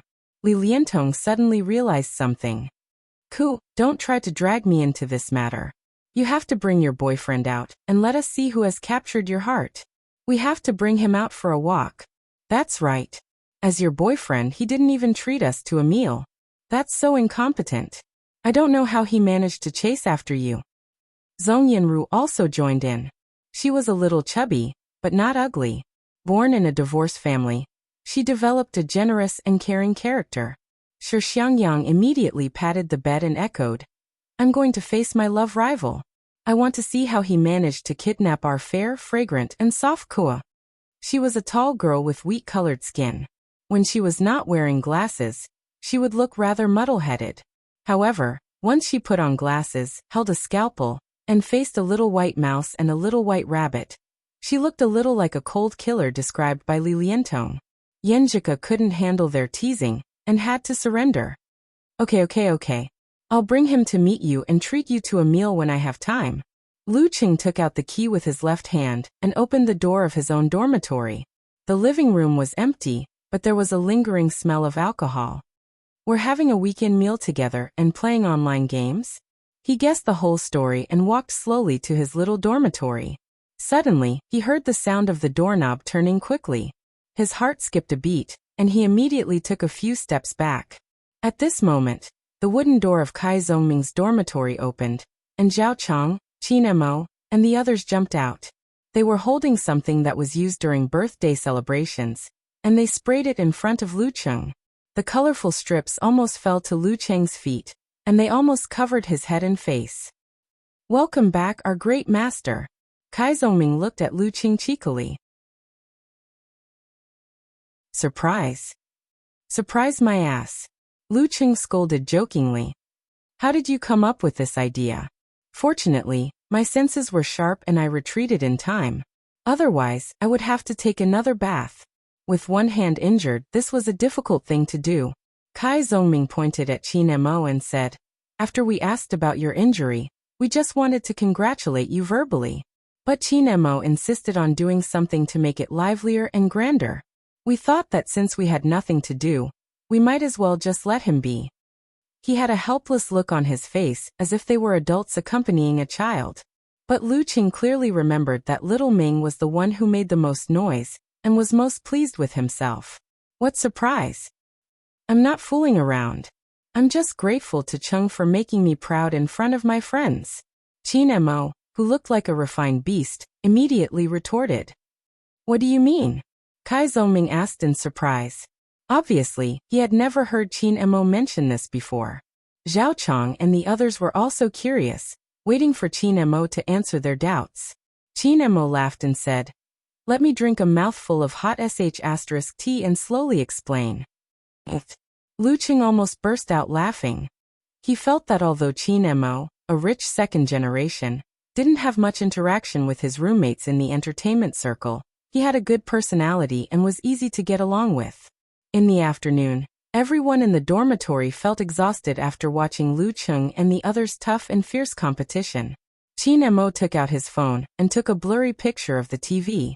He opened it and shared it proudly. Congratulations to my awesome roommate for winning.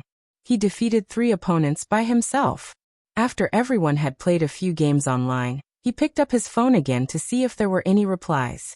He saw that many people liked his post and many people asked what the competition was. After replying to group stage of preliminaries, he found that a friend who often competed with him also replied, "What kind of awesome fighters can you college students have? I know a real young master who is quite famous in the martial arts circle of Songcheng. Last time, 3 big men were holding him down, but he just shook them and threw them away.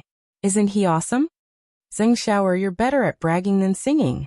My classmate defeated a professional 9th pin fighter." Qin Mo couldn't help but show off. Zheng Xiaoer's original name was Zheng Xiaowen. He had an older sister at home and could be considered a real rich second generation. Zheng Xiaowen immediately replied, "Stop bragging, you beast. If he can defeat a professional 9th pin fighter, he definitely won't be unknown. Tell me his name. What if I know him? Why don't I let him fight with the master I know?" "Fine, his name is Lu Cheng. If you have the ability, you can go and find out," Qin Mo said stubbornly. Zheng Xiaowen was drinking afternoon tea with someone. He looked at his phone and smiled. He raised his head and asked, "My buddy loves to brag. He said he knows a super awesome young master. Can you help me?" Beside him sat a young man with sharp eyes. He smiled and said, "A super awesome young master? In the circle of Songcheng, I should know him." Zheng Xiaowen laughed and said, "Didn't I tell you? He loves to brag. What if he pulls an amateur fighter out of nowhere? You definitely won't know him. Tell me what's his name. Maybe we can learn from each other." The young man with sharp eyes smiled indifferently. Zheng Xiaowen took a sip of tea and said, "Lu Cheng? I've never heard of him." The young man with sharp eyes was stunned. After a while he asked, "Lu Cheng from Songcheng University?" Yes. My buddy is from Songcheng University. He said he's his classmate." Zheng Xiaowen observed carefully and said, "Is he really that awesome?" The young man with sharp eyes nodded heavily and said, "He's really awesome. How about compared to you?" Zheng Xiaowen asked in surprise. At his current age, he was still receiving education. The mature masters of Danqi State would at most be polite to him for the sake of his father. They wouldn't hang out with him for no reason. Among the martial artists he played with, this guy was the best. The young man with sharp eyes thought of the fight that just ended. He thought of the gesture that made everyone shut up and the fact that Lu Cheng had only been practicing martial arts for half a year. Although he didn't want to admit it, he still nodded with difficulty and answered, "He's better than me." "Better than you?" Zheng Xiaowen gasped. He didn't dare to answer Qin Mo's questions anymore. He didn't dare to mention anything about learning from each other. Haha, I feel so good when I think of Zheng Xiaoer's face. Cheng, you're awesome. You're famous in the martial arts circle of Songcheng. Qin Mo laughed heartily. Before Lu Cheng could say anything, Qiu Zhigao asked in confusion, "How did you know the situation on the other side? You even know the details of their conversation?" Qin Mo laughed and said, "It's not just the 2 of us having afternoon tea. Most of Zheng Xiaoer's friends are also my friends. I sold him out so quickly." Although he didn't want to admit it, Lu Cheng felt a little happy. He thought for a while and said, "What's the name of the young martial artist that Zheng Xiaoer knows? Maybe I know him too." Pan Qingyan. Qin Mo answered honestly. Lu Cheng frowned and shook his head. "It sounds familiar, but I don't think I know him." His roommates didn't bother with this question. Kai Zongming laughed and said, "Cheng, they said it's time to give you a new nickname. Iron Lung, for lungs 8 lungs. I think those are too tacky, so I suggested Perpetual Motion Machine." Lu Cheng was stunned. He thought for a while and said, "Perpetual Motion Machine. It's okay, but it's a little weird." "What's weird?"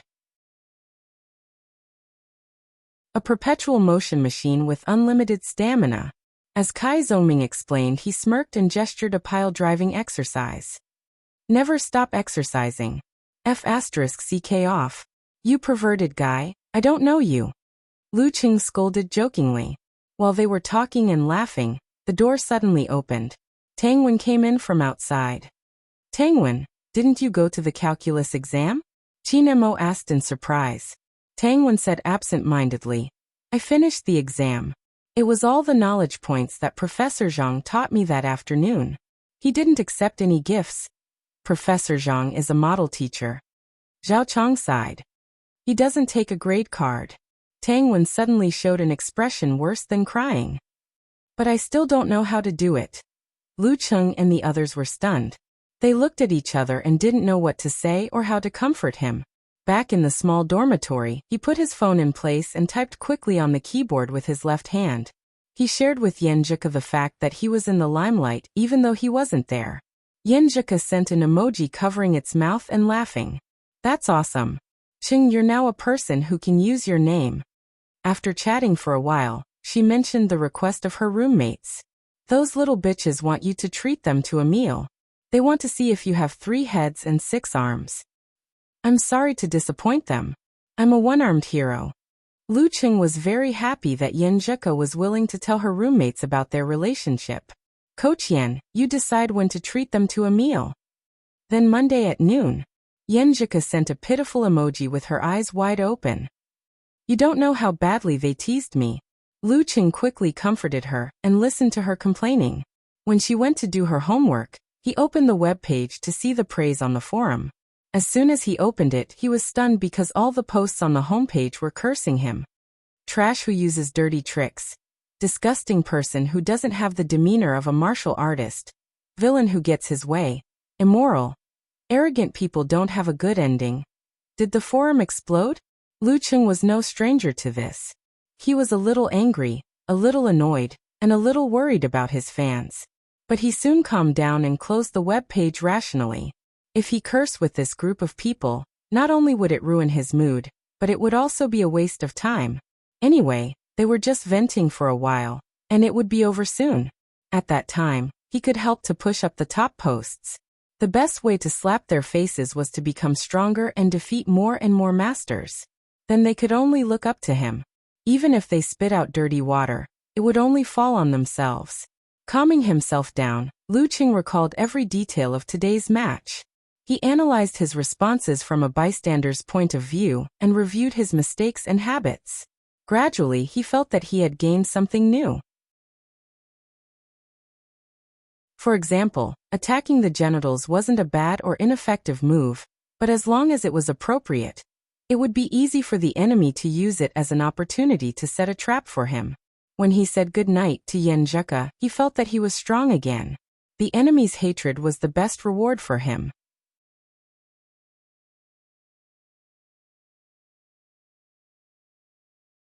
Chapter 142. The sky was still dark and the street lights were still shining. Lu Qing woke up early as usual, 10 minutes earlier than usual. After trying to take off his clothes to sleep last night, he found that it would be very difficult and time-consuming to put on his clothes when his right arm was injured. After a while, he finally got everything ready. After washing up, he sent a message to Yenjika, who was sleeping soundly, complaining about the hardships of being a disabled person. Then, with a relaxed mood, he took a deep breath of fresh air that nourished his lungs and enjoyed the silence when everyone else was asleep, and he was the only one awake. He jogged slowly to the lakeside, persisting in his daily training that had become a habit. When he arrived at the usual place, he saw his master waiting for him. He hurriedly greeted him respectfully. Gizershur nodded slightly. Good. You didn't leave the line of fire with a minor injury. You know how to persist. You have to remember this perseverance. It's the foundation of how far you can go on the road of martial arts. Yes, master. Lu Qing answered seriously. At the same time, he complained secretly in his heart. I'm not used to master suddenly speaking so politely. Gizershur didn't say more. He reminded him, for 5 days, you can only practice the still stance and the moving stance routine that doesn't involve the arm. Otherwise, your injury will worsen. Lu Qing nodded and asked curiously, Master, does Lin Ke really have to rest for a week and can't practice anything? Of course. Do you think I've eaten all these years for nothing? How could I be wrong about such a small injury? Gizershur said unhappily. But it's good for him. Good. Lu Qing was confused. Gizershur laughed. Lin Ke's character is too stubborn and introverted. He doesn't know how to relax and his whole body is too tense. Even if he understands the meaning of withdraw, he doesn't have the state of mind to grasp and complete it. Now that he's injured and has to leave martial arts for a week, he can passively relax and experience life without daily training. Although he won't be used to it at first and will feel empty and irritated, after a few days, he should be able to understand the meaning of still. Being able to release and withdraw is the Danqi realm. Master has a good grasp of Lin Ke's problem. Lu Qing sighed quietly. For the members of the martial arts club, it was a lifetime of luck to meet such a good coach in the last years of their lives, the most critical time for martial arts improvement. To him, that was the luckiest of the luckiest. With a grateful attitude, he devoutly devoted himself to practicing martial arts. He first practiced the yin-yang stance, condensation stance, and other basic still stances a few times to review the old and learn the new. Then he gathered his strength and slowly practiced one move after another, tempering every part of his body except his injured arm. At the end of the practice, he closed his eyes and visualized a sound picture of thunderclouds in his mind. His abdomen wriggled and pulled his throat, making waves of low thunder sounds. They worked together with the continuous tightening and explosion of muscles to create rhythmic vibrations. Bit by bit, they tempered the bones and indirectly affected the changes of the bone marrow inside, creating more vital blood to flow through the 5 viscera and 6 bowels. They complemented each other with the vibration of the thunder sounds to improve the strength and ability of each organ. After experiencing the thunder roar Zen passively in the battle with Wei Xingtian, he had completely mastered the still stance visualization and training routines of this martial arts. He was like a fish in water when he practiced. As for the actual combat method of external vibration, he needed to recover from his injured arm, and spend some time to explore and try before he could master it. But no matter what, at least he had found the direction and opened the door. The 5 viscera, 6 bowels, and various organs were all precious treasures of the human body. They were delicate and fragile. Lu Qing controlled the time of his cultivation, so as not to overdo it. In less than 20 minutes, he stopped and opened his eyes. Not bad, there's a bit of charm. You can practice by yourself for the next half an hour. I'm going to enjoy my breakfast. Gizershur nodded and leisurely turned to leave. Lu Qing thought for a while, and began to jog around the lake for endurance training. After such a torturous battle with the fearless squad, he deeply realized the importance of physical strength and consciously wanted to improve it. Lu Qing considered this point very clearly. Don't be fooled by the fact that his physical strength was abnormal, and he couldn't see the limit. This was all provided by the Jindan. If one day he lost it, wouldn't he be beaten back to his original state? After all, he couldn't rely on external forces for a long time. Only things that were thoroughly internalized could truly belong to him. Using the Jindan to improve himself was the fundamental path. He couldn't put the cart before the horse. After running for 10 minutes, Lu Qing suddenly saw a familiar face. Li Mao was standing on the stone by the lake, looking at the weak ripples on the surface of the lake. Could it be that he was so nervous and guilty that he wanted to commit suicide by jumping into the lake? Lu Qing was shocked. He took a few big strides forward. When he was close, he shouted, "Senior Li Mao?" Li Mao turned his head. There was no sign of self-blame on his square face. He said in surprise, "Cheng, why are you here?" Lu Qing observed for a moment, and confirmed that he was overthinking. So he smiled and said, "I train around here every morning. Senior Li Mao, this is your first time here. I should be the one asking you this, right?" Li Mao showed an expression of sudden realization. He whispered to himself, "Sure enough, no one's success comes without a reason." As he spoke, he jumped off Shijing and smiled bitterly. "When I think about how I'm going to be part of the main force next Saturday, I'm a little nervous. Last night, I tossed and turned and couldn't sleep well. I woke up early in the morning, thinking of coming to the lakeside to get some fresh air and calm down.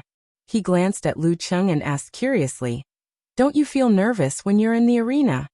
"Nervous? How can I not be nervous?" Lu Cheng laughed and said, "But my first challenge tournament was in Yanling, a foreign place. No one knew me at all. If I lost, I lost. I wouldn't lose face. When I thought about it, I wasn't so nervous. When I won the first round by planning beforehand, I felt more confident and gradually got used to the atmosphere of the challenge tournament. I could control myself and only feel a moderate amount of nervousness. As for when I meet a stronger opponent, such as Wei Xingtian, I always tell myself one thing." Li Mao listened with great interest and blurted out, "What is it?" "I tell myself, what's there to be nervous about? You should feel lucky to meet such a strong opponent in the arena, and not in the life and death arena," Lu Cheng said concisely with a lot of emotion. Because the case of the ninth pin of the dark sect involved other matters and Zhang Mingle had absconded, the police were still in the process of follow-up investigation. According to a later call from Director Xing, the earliest time he would be required to testify in court would be in May. It might even be delayed until the summer holidays. And to avoid suspicion, he didn't visit Wang Su in the hospital until the end of the winter holidays. Li Mao was stunned. He felt that Lu Cheng's plain words had a deeper meaning. After a long time, he took a breath and said, "I always feel that you are more mature than me. Sai, this nervousness of mine is an old problem. I can't change it. I don't know why." "You don't know why?" Lu Cheng teased. "I thought you would tell me a sad story about how you were slapped in the palm by your teacher when you were young. That's why it left a psychological scar. Just like every time Detective Conan solved a case, the murderer would always tell a sad story that made the listeners cry." Li Mao couldn't help but laugh. "I thought about it seriously. It's not an external reason. It's just my nervousness. I thought I had overcome a lot this time. I didn't expect that when it came to the end, it didn't change much." Lu Cheng thought for a while and said, "Senior brother Li, don't worry too much about this. I think that this kind of old problem can't be cured in a short time. It can only be changed slowly, bit by bit, through the challenge tournament again and again. It's normal for you to be especially nervous about the competition next week. You don't have to blame yourself for it. Anyway, this is just an actual battle training, not a result. Once you seize the opportunity and win a match, you will gradually like the challenge tournament." "That makes sense. I was too impatient to see a change and became more nervous?" Li Mao muttered thoughtfully. Lu Cheng thought for a while and suddenly asked, "Senior Li, do you have a girlfriend?" "Why did you ask this?" Li Mao looked at Lu Cheng in confusion, but answered honestly, "No. I used to like my deskmate in high school. Unfortunately, she didn't like me and found another boyfriend. I haven't been able to get over it. I always feel that I haven't completely gotten over it, so I don't want to hurt other girls." Speaking of this, he sighed and said, "When I first joined the martial arts club, my main purpose was to find something to kill time and divert my attention, so that I wouldn't always recall the past. Sigh, at that time it was really melancholy, loss and pain. After half a semester, I almost calmed down. I joined the martial arts course again for the sake of securing a job in the future. I had the same idea as Jiang Fuxing and Li Xiaowen. Nowadays, it's getting harder and harder for college students to find a job. I need to prepare earlier and more. At that time, I actually didn't have any feelings for the martial arts club. It wasn't until I saw the painful faces of Lin Kei, Chen Zhonghua, and the others and heard Coach Shi's encouragement that I fell in love with this place and this atmosphere. I really wanted to do something for the martial arts club, and didn't want to be a burden to everyone. I've been training hard these days because I saw you guys improve so fast and so fiercely. I was afraid that I would be left far behind if I slacked off and couldn't make up for my mistakes." Listening to Li Mao's sentiments, Lu Cheng couldn't help but sigh. Senior Li Mao was usually a more active and cheerful member of the special training team, who knew that he had so many things on his mind. After saying this, Li Mao seemed to relax a lot. He asked in confusion, "Why did you ask me if I have a girlfriend? Are you going to introduce one to me?" "No." Lu Cheng chuckled. I just want to say that Senior Sun Jian is not afraid of failure or losing face when he has a girlfriend. You're a single dog who doesn't even have a girlfriend. Who cares if you lose face? Why are you so nervous? Li Mao didn't know whether to laugh or cry. He clenched his left fist and shook it gently. Senior Li Mao, come on. Without waiting for Li Mao's response, he turned around and continued his endurance training. Li Mao was in a daze for a long time. Finally, he clenched his fist and said to himself, come on. The special training on Sunday morning passed quickly. Lu Cheng and Yan Zhike went back to the dormitory after lunch. They took the time to take a nap and recharge. When they were about to leave, he stood in the bathroom and carefully cleaned himself up. He was full of expectation for the next date. Although he felt very satisfied just practicing martial arts with Yan Zhike, holding hands, watching movies and sharing food with her, people were always greedy. Moreover, Yan Zhike said that she needed time to adapt when she accepted his confession, which made him a little nervous. He always hoped that there would be continuous progress, and he always wanted to be more certain. I don't know if I can finish my first kiss today. Lu Cheng was in a daze. He touched the chewing gum in his pocket and the first gift for Yan Zhike. P.S. Today I'm going back home after a rush. Let me make a copy. Otherwise, I'll be in a bit of a rush every time.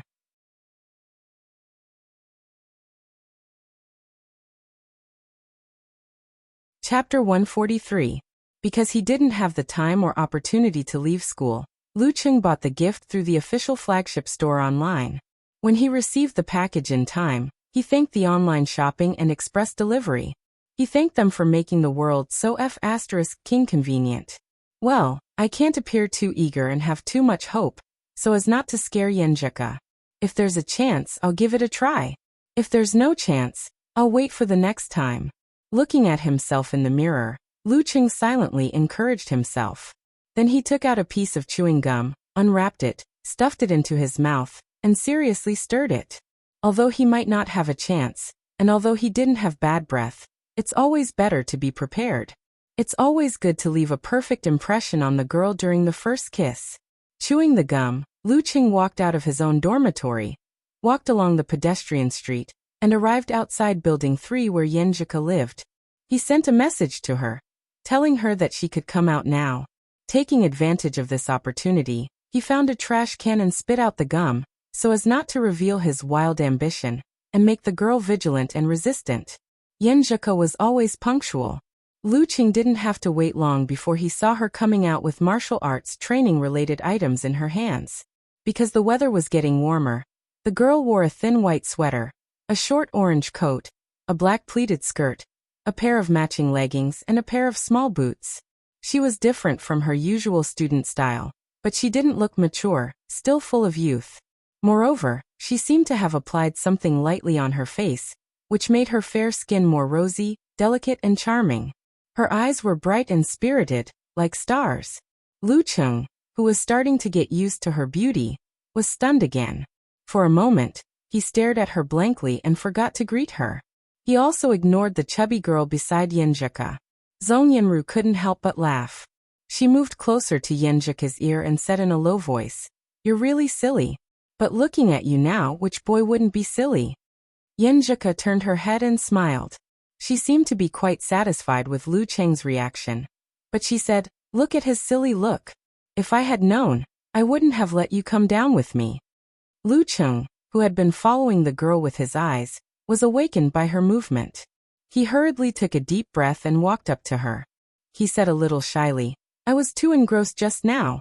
He was about to add, "You look especially beautiful today," when he suddenly noticed that there was a girl beside Yan Zhike. He was afraid that the shy girl wouldn't be able to accept it, so he stopped abruptly.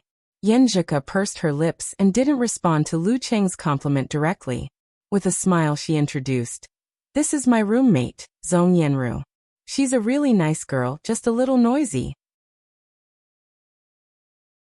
She turned her head and said to Zhong Yanru, "He is Lu Cheng. You saw his silly look just now." These words made Lu Cheng's face turn slightly red, and Zhong Yanru couldn't help but cover her mouth and laugh softly. Facing other girls, Lu Cheng no longer felt uneasy, even if she was a girl's roommate. Therefore, he smiled calmly and generously. Hello, are you Ku's roommate from the same major? You know? Zhong Yanru looked at Yin Zhika in surprise. Yin Zhika shook her head innocently, indicating that she didn't say that before. Lu Qing smiled and explained. Ku would occasionally mention her roommates. Every time, I would take a notebook and remember them, thinking that if I don't succeed in my confession, or if there is a conflict in the future, I can take a roundabout way and take the route of the masses. She said that her roommate from the same major has the best personality, natural and unrestrained, and is very warm-hearted. Just now, she specially emphasized that you are especially nice, so I thought that it should be the same person, so I made a bold guess. He seized the opportunity and successfully got the nickname Ku. Zhong Yanru was pleasantly surprised. She didn't expect Yin Zhika to praise her in front of her boyfriend. It seemed that she sincerely felt that her personality was good, and that she was a friend that could be with for a long time. She couldn't help but look at Yin Zhika, feeling warm in her heart.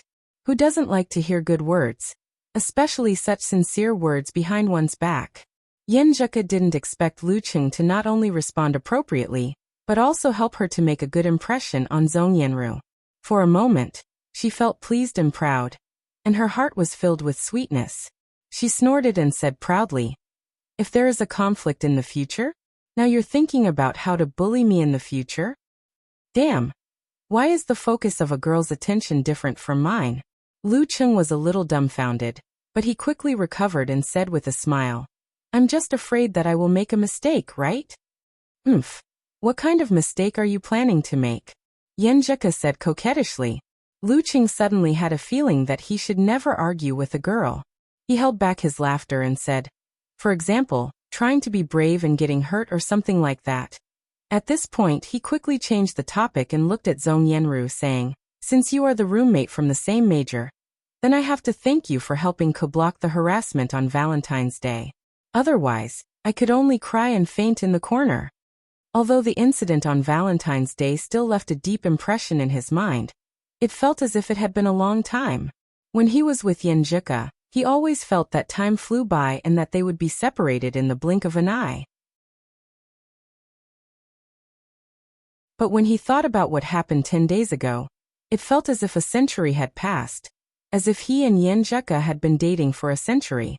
This was really a strange feeling. Seeing the boy in front of her calm, confident, and humorous, Zhong Yanru nodded secretly and gave him high marks. She felt that he was a good match for Yin Zhika, so she made a gesture of shivering and said with a smile, "Don't thank me, your conversation just now was so corny. I'd better go back to the dormitory and focus on memorizing my foreign words." After saying that, she waved her hand and turned to walk back to the dormitory. When she was about to reach the entrance of the unit, she looked back and saw Lu Qing holding Yin Zhika's right hand, whispering and laughing as they left together. The girl was as beautiful as a flower, and the boy was calm and confident. They were a pair that made people envious. The sour smell of love. Zhong Yanru scolded with a smile.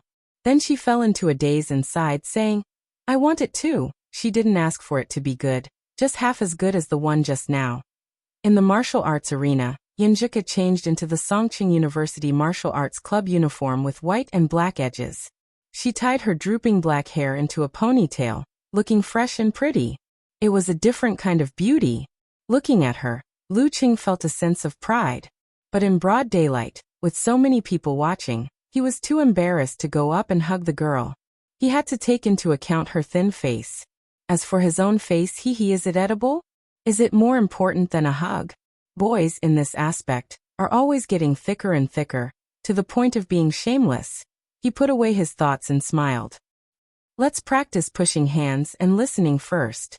You're stronger than most of the amateur fighters in that you can enter meditation, so you have to play to your strengths and avoid your weaknesses, so that you can use your advantages to defeat the enemy and win."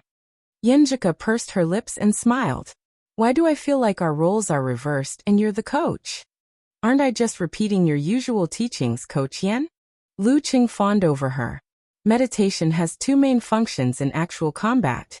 One is listening, and the other is controlling your own muscles, fine-tuning the details of your body, and accomplishing things like forcibly changing the center of gravity and constantly borrowing force. Yenjika stopped smiling and listened attentively. She nodded seriously and said, "So we should practice pushing hands and listening first, and then practice 24 blizzard strikes in actual combat." "You're right, Coach Yen." Lu Cheng smiled and gave her a thumbs up. "If you can master these two aspects, it'll be helpful for your family's martial arts. At that time, even if you encounter an amateur 1 or 2 pin at the peak of physical strength, you'll still have a chance. Even if I encounter Chen Zhanghua's fighting style, I won't be taken advantage of." "Well, then let's start." Yenjika bit her lower lip lightly, her eyes bright, eager to try. Lu Cheng reached out his left hand and put it on Yenjika's palm. While feeling the delicate softness of her skin, he said, "Calm down and try to enter the state of concealment of spirit and qi. Also, maintain the feeling of half meditation. You can't completely immerse yourself in it, or you'll ignore the external." He told Yenjika his experience in this aspect bit by bit, and racked his brains to make her understand. During this process, he gradually understood some of the specious parts, and found many hidden problems. Teaching and learning are mutually beneficial, and education is combined with fun. That's probably what they mean. Lu Cheng thought happily. Although the girl didn't have Jindan, and her meditation was only a small success, she had a lot more knowledge than Lu Cheng in terms of martial arts. After several failures in the beginning, she gradually got the feeling and groped for the trick of half meditation. "Well, you can tell where my next move is through the changes of my muscles and pores on my skin?" Lu Cheng asked in a low voice. Yenjika quietly listened and said, "You're going to whip your left leg." "Yes, but I'm still a little bit off. I'm not going to whip my left leg. I'm going to take a step forward with my left leg and hit you sideways." Lu Cheng corrected her. This kind of conversation kept happening. Yenjika showed her talent in this aspect. Although she wasn't as abnormal as Lu Cheng, she soon got the hang of it. The more she practiced, the happier and more energetic she became. Unknowingly, 40 minutes passed. Lu Cheng suddenly heard a teasing voice. "Is this how the two of you train? I'm so envious of you." He and Yenjika turned their heads at the same time, only to see Li Mao passing by with the bag of martial arts suit and shoes. Yenjika blushed again, and hurriedly let go of his hand. "We're practicing listening skill," Lu Cheng answered seriously, without a trace of shyness. Yes. I won't disturb you too. I'm going to the other side." Li Mao teased and left with a big laugh. Yenjika slightly blushed and lowered her eyes. After a while she said, "Senior brother Li seems to be more relaxed. Maybe he figured something out." Lu Cheng guessed and then suggested, "How about we practice the 24 blizzard strikes in real combat?" He couldn't practice listening skill anymore. What if Yenjika didn't want to go on a date anymore? Okay. Yenjika took a deep breath to sober herself up. Lu Cheng only defended and helped Yenjika to achieve a better experience of constantly borrowing strength from the opponent. Although he couldn't use one of his hands, he kept his footwork well, and could always avoid the attacks on his right side in time. Under Yenjika's fierce attacks, he didn't fall down after one round. After one round, Yenjika bent over, put her hands on her knees, and gasped for breath. The real 24 blizzard strikes, for strikes is really exhausting. No wonder my cousin could only fight one round. Her previous 24 blizzard strikes against Guoqing could only be considered a beginner. Lu Cheng thought of something and said with a serious face, "Are your muscles sore? Do you want me to give you a massage to help you relax?" Yenjika rolled her eyes at him and hummed, "Let's talk about it after you master the technique of massage." Lu Cheng silently remembered and decided to learn how to massage next. After resting for a while, they took a shower and changed their clothes. Instead of going back to the dormitory, they went directly to the school bus station. Of course, Lu Cheng was the one carrying all the things, while Yenjika seemed to have lightly applied something. Her skin was white and rosy, and her lips were pink and moist, which made Lu Cheng feel restless. According to his plan, he would surprise Yenjika with the gift while watching a movie in a dark environment, and seize the opportunity to kiss her when she was touched. That kind of environment was more secluded, And he chose a seat near the back where the audience wouldn't notice, which could minimize Yenjika's shyness and timidity. What a perfect plan. P.S. My Weixin official account is holding a lottery to give away signed books and peripherals as a thank you for your support during this time. If you follow Wuze 1985, you will have a chance to win starting tomorrow.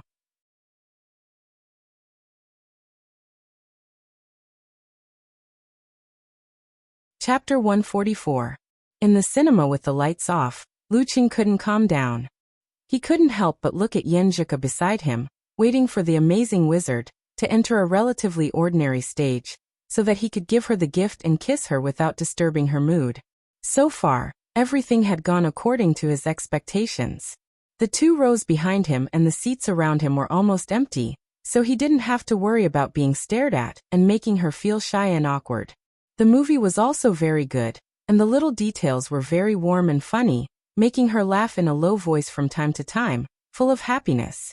The environment was dark and private, suitable for fermenting intimate feelings. In other words, everything was ready, except for the east wind. Thinking of this, Luqing's mouth was a little dry. He pursed his lips and reached out to touch the gift in his pocket.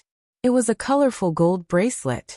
He had combined various suggestions from the internet and chosen the ones that he thought were reasonable.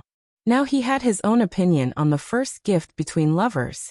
Regardless of the type of gift that the other party lacked or liked, the first time one gave a gift to a lover was definitely when both parties had just started dating, or even when they hadn't officially started dating.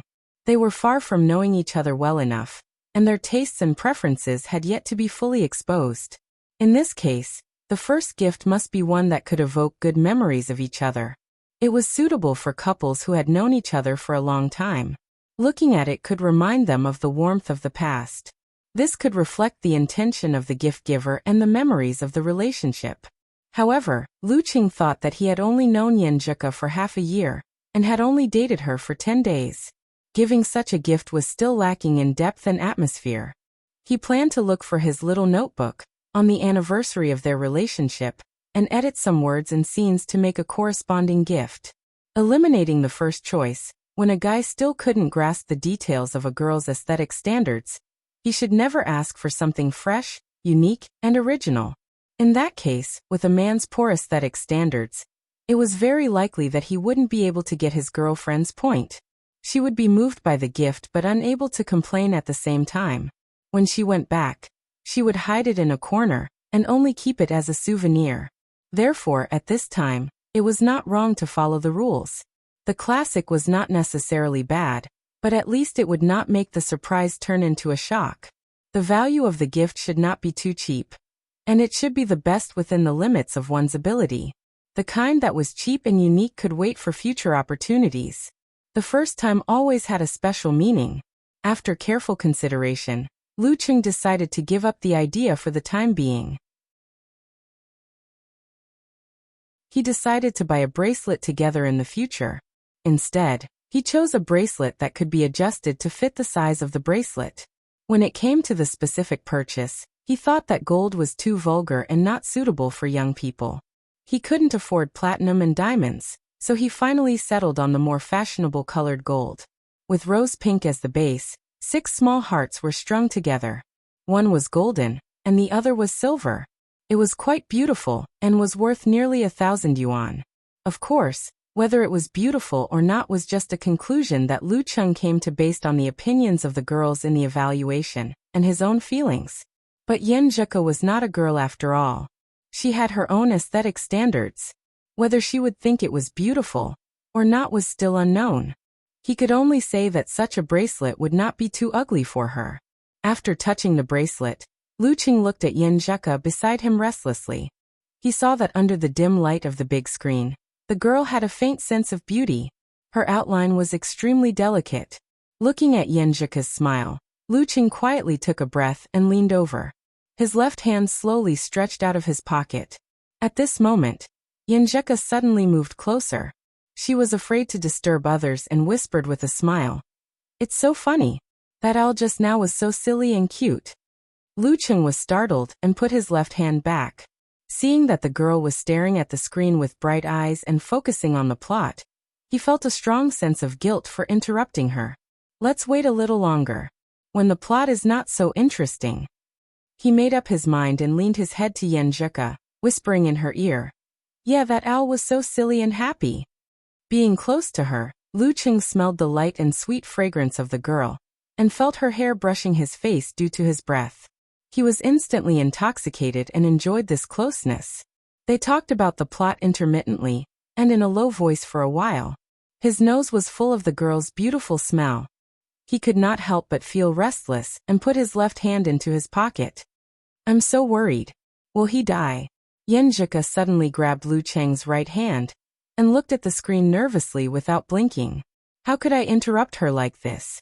Lu Cheng felt like crying but had no tears. He put the bracelet back.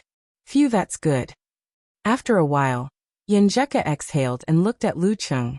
She lowered her voice and said, Cheng, why are you acting so weird? I was also very worried just now. Lu Cheng answered sadly. Yeah, I'm super nervous. Yenjika agreed. Lu Cheng enjoyed the close communication between the two of them, looking for opportunities again and again. However, Yenjika had been watching the movie attentively and seriously for the whole time without a pee. Next time, I'll choose a less interesting movie next time. Lu Cheng silently clenched his fist and regretted. He gave up the idea of kissing in disappointment and concentrated on the intimacy. Unknowingly, the movie ended and the ending song and thank you list began. Yenjika tried to sit up straight and wait for the lights to turn on. At this moment, Lu Cheng's right hand that was holding hers tightened slightly and pulled her back. Yenjika was afraid that if she sat up straight it would affect Lu Cheng's wound. She gave up and looked at Lu Cheng with a pair of slightly innocent eyes in confusion. Lu Cheng took a breath and said the lines that he had practiced over and over again. Beauty, you dropped something. Ah. Yenjika looked confused. She was so cute that Lu Cheng almost forgot to take out the gift. At this moment, the lights turned on. Lu Cheng took out his left hand from his pocket and said with a smile, You dropped a bracelet. While speaking, he let go of his right hand and held the girl's wrist. With the help of his left hand, he put on the bracelet with difficulty. Yenjika was stunned at first. When she saw it clearly, she suddenly raised her right hand and covered her mouth.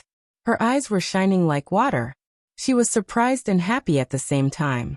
When she saw Lu Cheng's clumsy movements because of the inconvenience of his right hand, her eyebrows curved and her smile was gentle and tender. Very beautiful. She took back her hand and looked at it carefully. She lowered her eyebrows and smiled gently. Her face was full of surprise and blush. Lu Cheng saw that the girl was really happy and became very happy himself. He smiled and said, It's good that you like it. Yenjika smiled and blurted out, Why do you want to give me a bracelet? As soon as the words came out, she was annoyed. How could there be so many reasons for a gift between lovers? She didn't need to ask too much in case she lost the hazy beauty. What should I do? I was stupid just now. Humph, it must be Chung who infected me. He must be the one who infected me. One is marked by one's company. Lu Cheng was stunned by the question and didn't know how to answer. Should he say that he just thought it was more beautiful and more suitable? After thinking for a while, he had an idea and said with a cheeky smile, When I'm not with you, this bracelet will hold your hand for me. Yenjika rolled her eyes at him and held his hand. She looked to the side and said, Let's go and eat. I'm so hungry. Seeing that the audience in the cinema was leaving, Lu Cheng had to give up the idea of kissing her completely. He took the girl and went to the stone fish shop nearby. This shop was very special. The fish was first cut into thin slices, and the bones and non-essential parts were boiled with pickled cabbage and other seasonings. Then a wooden barrel was served to the customer. The barrel was lined with specially selected and cleaned stones and heated until they were boiling hot. Then the fish slices were put on the barrel, and the fish soup was poured in. After a short wait, the fish was ready to eat. The fish meat was tender and fragrant, and the soup was sour and fresh, which was very appetizing. The special way of cooking made Yenjika very interested. When the fish was ready, she couldn't wait to taste the fish slices. After drinking the soup, she said to Lu Cheng proudly, It's really good. The soup is very delicious. Hehe, are you hungry? With your dexterous left hand, you can't pick up such thin fish slices. Beg me, I'll help you. Looking at the girl's proud face, Lu Qing immediately put on a pitiful look. Coach Yen, please do me a favor. I'm dying of hunger. Yen Zhika nodded proudly and gave him many slices of fish slices and a bowl full of soup. Then she started to satisfy her own appetite. After eating for a while, Lu Qing raised his head and said, I want to eat. The rice and soup must be very delicious. I think so too. Yen Zhika was happy as if she had found a bosom friend. The two of them ate 3 small wooden buckets of rice before they were satisfied and slowed down their pace. They then began to talk about various things. By the way, you still don't know Coach Shi's name, right? Yen Zhika asked with a smile. She couldn't help but play with the bracelet with her right hand. She seemed to like it very much. No one knew whether it was because she really thought it was beautiful, or because the person who gave it to her was the right person. Lu Qing was very happy to see this, as if his efforts were rewarded. He shook his head and said, I don't know. I was injured that day, so I didn't take the initiative to get the ticket for Coach Shi. I suggested to get it for him, but he refused. I suspect there's something wrong with his full name. Yen Zhika put on a I'm a famous detective look. Is Coach Shi a wanted criminal? Lu Qing blurted out. How is that possible? Have you ever seen a wanted criminal with such a good relationship with the police? And the headmaster wouldn't ask for a master whose background is unknown. Yen Zhika denied this possibility and guessed with a smile. I suspect his full name is very rustic or funny, which doesn't match his identity as a mighty one with physical invulnerability. That's why he doesn't want us to know. That makes sense. Is his name Shi Erniu? Lu Qing guessed happily. They didn't leave until it was almost 8 o'clock. The restaurant was priced at ordinary prices, so with Lu Cheng's appetite, they only ate a little more than 200 yuan.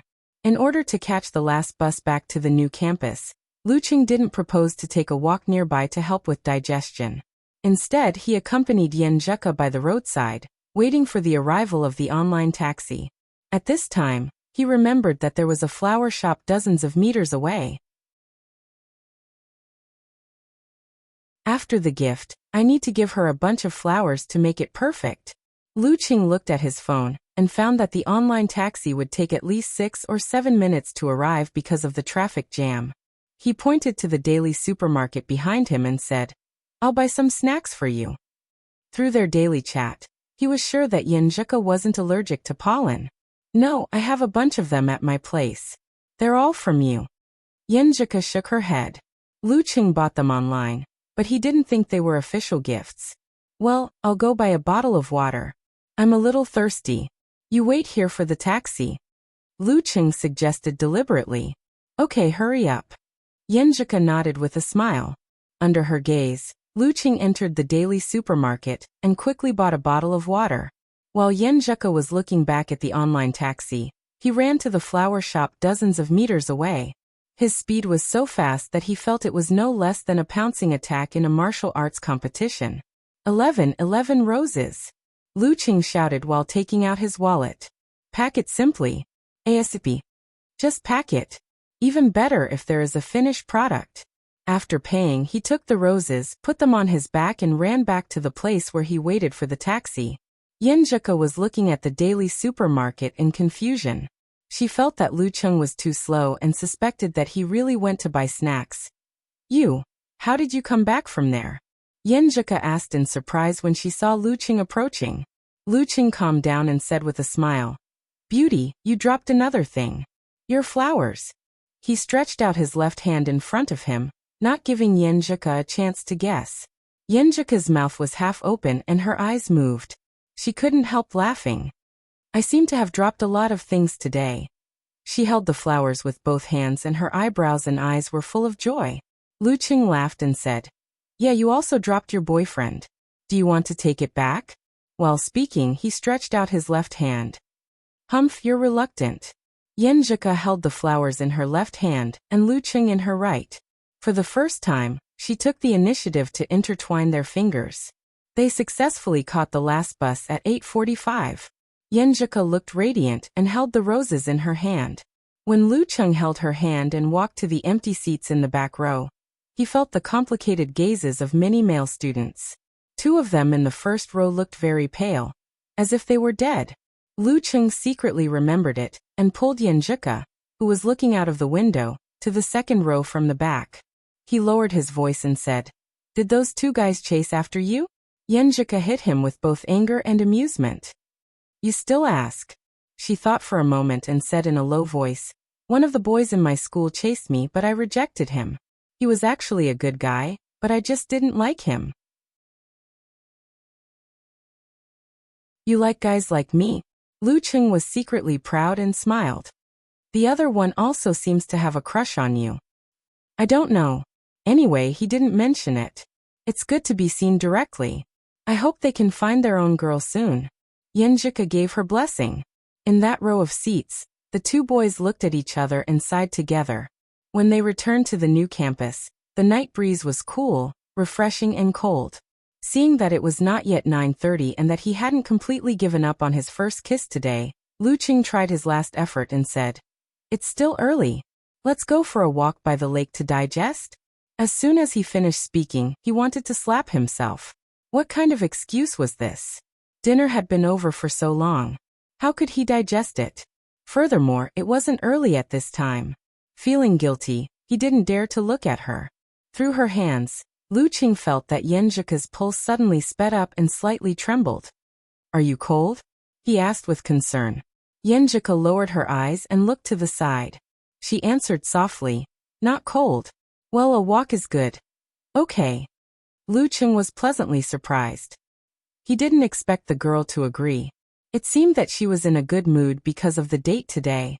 She wanted to stay with him for a while. He took the girl into the road leading to the lake. While chatting, they slowly walked farther and farther along the lake. Gradually, there was no one around. Thump, thump, thump. Lu Cheng's heartbeat suddenly sped up. He was thinking about what excuse to find and what opportunity to create. This made his mouth dry and tongue dry. He didn't know what to say and fell into an abnormal silence. Yenjika didn't say anything either. She seemed to be enjoying the silence. Thump, thump, thump. Lu Cheng's heart beat faster and faster. However, he also heard Yenjika's heart beat faster and faster. He heard her body couldn't stop trembling. Is she afraid that I will do something bad? Or is she not used to dating in the dark? Lu Cheng swallowed his saliva and turned to Yenjika with difficulty. He asked nervously, "Is it too dark here?" After that, he wanted to slap himself again. The street lights were high up. How was it dark? At this moment, he saw Yenjika lowered her head. Her cheeks were flushed under the light. She was shy and timid. The girl slightly opened her mouth and said in a low voice. It was like a small hand scratching Lu Cheng's heart. Lu Cheng held his breath. He felt that the girl was extremely beautiful. His heart was surging. He pulled her into his arms. A hug shouldn't make her angry, right? He had hugged her before. Yenjika didn't struggle. She leaned into Lu Cheng's arms softly. Her long black eyelashes trembled slightly, covering her eyes. Smelling the fragrance of hair and flowers, feeling the girl's delicate body, and looking at this seductive scene, Lu Cheng's mind buzzed. Blood rushed to his head. Slowly, he lowered his head and moved closer to the girl's lips. Don't refuse. He prayed silently. Yenjika's eyelids fluttered and slowly closed. Her pretty face was flushed red. Touching skin, Lu Cheng's heart beat fast. He was very excited. Yenjika's body was tight at first, then relaxed. She completely snuggled in Lu Cheng's arms. The bouquet of flowers in her hand fell to the ground. You big pervert. After a long time, Yenjika was too shy to look up. She clenched her fist and hit the place where Lu Cheng's chest and shoulder met. Lu Cheng panted. He was more tired than after beating Wei Xingtian. But he was very satisfied. He was so excited that he felt like he was flying to the sky. He enjoyed the girl's gentle hit. He smiled and didn't respond. He was like an old cat that had stolen a fish. The first kiss was so sweet and beautiful. After a long time, Yenjika slowly calmed down. She still didn't dare to look up. Let's go back. Wait a minute. I want to hug you again. Lu Cheng replied gently, but his expression was a little embarrassed. The real reason for not going back immediately was that he had set up a tent below. If he moved, it would be exposed immediately. The girl would definitely think that he was a big hooligan with impure thoughts. He thought in distress. He felt that he was wronged. He didn't think about anything just now. He was wholeheartedly thinking about tasting Yenjika's little mouth. He didn't have any dirty thoughts at all. Sigh, I'm in the stage of a young man full of vigor. Because of practicing martial arts, my chi and blood have reached a certain level. It's just a kiss and I've set up a tent for a long time. He bent down, sucked in his stomach, and arched his buttocks back. He didn't want the girl to notice the abnormality of his lower body. A sentence that he once saw flashed in his mind. You have to know how to cherish the age when you'll be hard for a long time just by kissing. In order not to arouse the girl's suspicion, he silently prayed to all the gods and Buddhas. With the help of the Jindan, he concealed his spirit and chi and visualized the scene of water turning into ice. But this was no longer lake water. It was boiling water. In Yenjika's dormitory, the three girls Li Liantong, Zhong Yanru and Shi Xiangyang returned to their own dormitory after watching The Amazing Wizard in the school cinema and chatting about the plot. Hey, Ka hasn't come back yet? Shi Xiangyang asked in surprise. Li Liantong chuckled and said, It's a date. Besides watching movies and eating, there must be other things to do. Yesterday, I specifically told Ka that boys like to suggest going to the lake to enjoy the scenery or to take a walk in the woods. When there's no one around and it's dark and windy at night, they can take advantage of her. I told her not to believe the nonsense of boys and let them take her to those places to kiss and touch her body. Yes, yes. With my reminder, she'll definitely be alert and won't let that guy get what he wants easily. Humph, how dare he not please us? While they were talking, Yenjika pushed open the door and came in with flowers in her hand. Her eyebrows and the corners of her eyes were glowing. She was so beautiful that people didn't dare to look at her directly. Seeing that she was still blushing and her eyes were intoxicating, Li Liantong asked worriedly and nosily, Don't tell me you were still taken to the lake to enjoy the scenery or to take a walk in the woods by that guy? I spent so much effort to teach her. Yenjika's pretty face turned redder. She turned her head and looked to the side. She said firmly, No. We went to the lake to take a walk, not to enjoy the scenery. Li Liantong looked at her suspiciously. Suddenly, her attention was attracted by the colorful gold bracelet on her wrist. She asked curiously, I remember that you don't wear a bracelet when you go out. Did he give it to you? Yes. Yenjika breathed a sigh of relief and looked down at the bracelet. Her eyebrows and the corners of her eyes reappeared. It's quite ordinary, Li Liantong commented with arms crossed. But for a straight man's aesthetic standards, it's not bad to have such standards. Yenjika rubbed the heart-shaped bracelet and smiled. She nodded slightly and said, Yes, I think it's okay. She said to herself silently. Anyway, I like it very much. The most important thing is the thought. Zhong Yanru also smiled and said, It's fine as long as it's not ugly. You'll have to teach his aesthetic standards slowly in the future. Yenjika pursed her lips and smiled lightly. She didn't say anything. Her right hand touched her lips subconsciously, and she recalled the experience just now. Her cheeks burned again and her eyes slightly lost focus, as if she was drunk. After sending the girl back to the dormitory, Lu Qing logged into QQ with his mobile phone and sent her a happy emoji. Then he walked through the pedestrian street with light steps while recalling the sweetness of his first kiss. Life is so beautiful.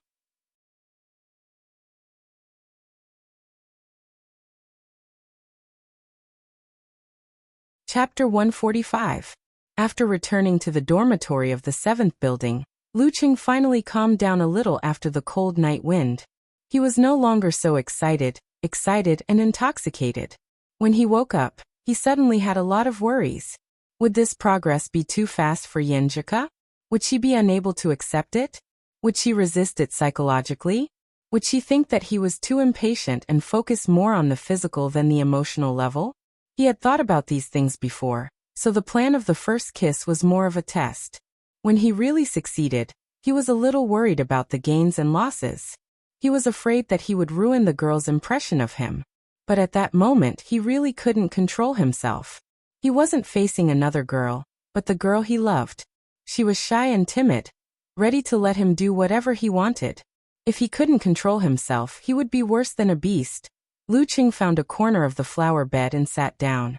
Holding the phone, he thought about whether he should apologize to Yenjika or not. No, apologizing after kissing her is not a man's responsibility. It will make the girl think that I just want to take advantage of her. I need to show a responsible attitude and treat her better. Although there were a lot of comments on the internet, such as women can't marry, men can't marry, and sex is normal, Lu Qing felt that he might be a conservative person who hadn't experienced too many setbacks in society. After holding her hand and kissing her lips, he would think of words like forever, and so on. While he was thinking, his QQ beeped. Yenjika replied to him with a happy emoji and said, "I don't talk to you, big pervert." Seeing such a reply, Lu Qing was not surprised but happy.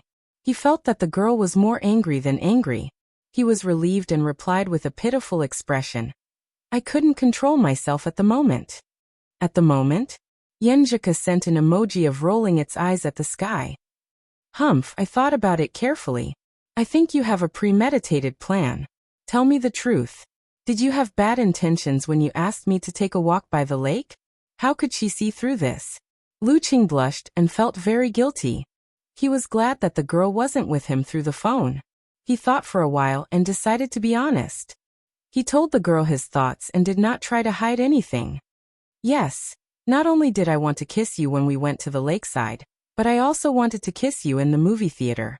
But I saw that you were too focused on the movie, so I didn't have the heart to disturb you. I couldn't find a chance. Maybe guys are more impulsive and impatient, so they always want to get closer to you. Also, when you accepted my confession, didn't you say that you still needed time to get used to it? That you weren't ready to have another person in your life? And that you weren't at the stage where you especially liked me?"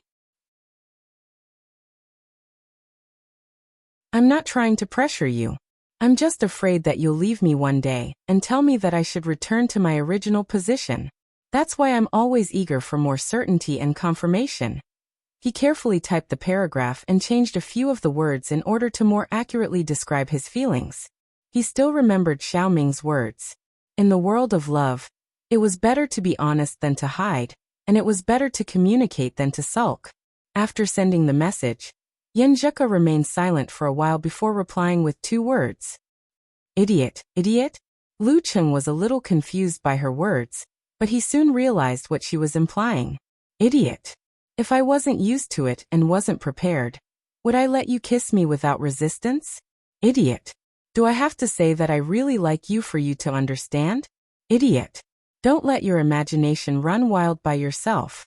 Lu Qing was surprised and happy at the same time. He felt that he had touched the girl's heart. He hurriedly replied, "Yes, I'm an idiot, a big idiot.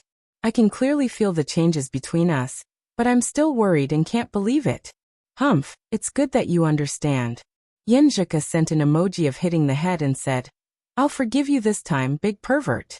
Don't kiss me casually in the future." I can't kiss you casually?" Lu Qing snickered and regained his composure. He quickly typed, "Yes, yes, yes. I won't do it casually."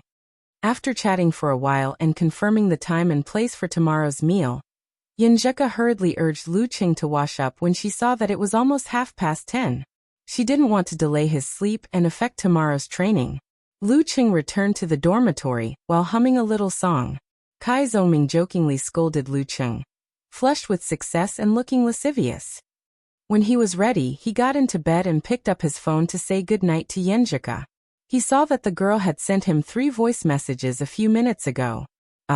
Lu Qing opened them in confusion and put the phone to his ear, switching it to the receiver mode. "Fu Qing, be my trash can. Just listen and don't answer." Yenjika's soft and clear voice came from the phone. The environment around her seemed to be empty and quiet, mixed with the sound of the wind. "She's on the balcony." Lu Qing made a positive judgment and continued to listen. "I'm scared. When I give up resistance and choose to accept completely, I'm full of uneasiness about the future. Qing, can we go all the way to the end? Can we hold each other's hands and go through the trials and tribulations one after another, until our hair turns white and we can't speak clearly, and still cuddle together? I'm scared. I'm scared that I'll be defeated by reality in the end when I put my heart and all my feelings into it. I can only watch you go away in pain and melancholy. If that happens, I feel that my heart will be very painful, so painful that it will be like dying. They say that first love can't go all the way to the end. I'm so worried. I'm worried that one day the person who will marry me won't be you. What a nightmare that will be. Okay, I'm done with the negative feelings. I've never thought about things like this before. It's all your fault. Lu Cheng listened quietly. He felt that all the voices in the dormitory had faded away. His heart was clear, and his eyes were slightly red. He took a breath and didn't listen to Yenjika's words. He made his own answer. I'm scared too. I'm also scared of such a future. But if we don't even have the courage to try, then we're doomed to miss it. Only by trying and working hard can we have hope. I'm working hard to practice martial arts and strengthen myself. I want to be able to grasp my destiny and grasp that opportunity and that hope. Although it's funny to say this at my age, I still have to say this. I have confidence in myself and in my love. I'm destined to be you in this life. After a while, Yenjika sent a scolding emoji. I told you not to reply. Go to sleep, you big pervert. Lu Cheng smiled and immediately said, Good night. Good night, see you tomorrow. Yenjika seemed to have forgotten the confession and answered just now. See you tomorrow. After sending this message, Lu Cheng patiently waited for the girl's reply. He had a hunch that the girl would have other replies. After a full 10 minutes, he finally saw Yenjika's new message. Well, I'll work hard too. After reading the message seriously for a few minutes, Lu Cheng's lips curled into a smile as he fell asleep.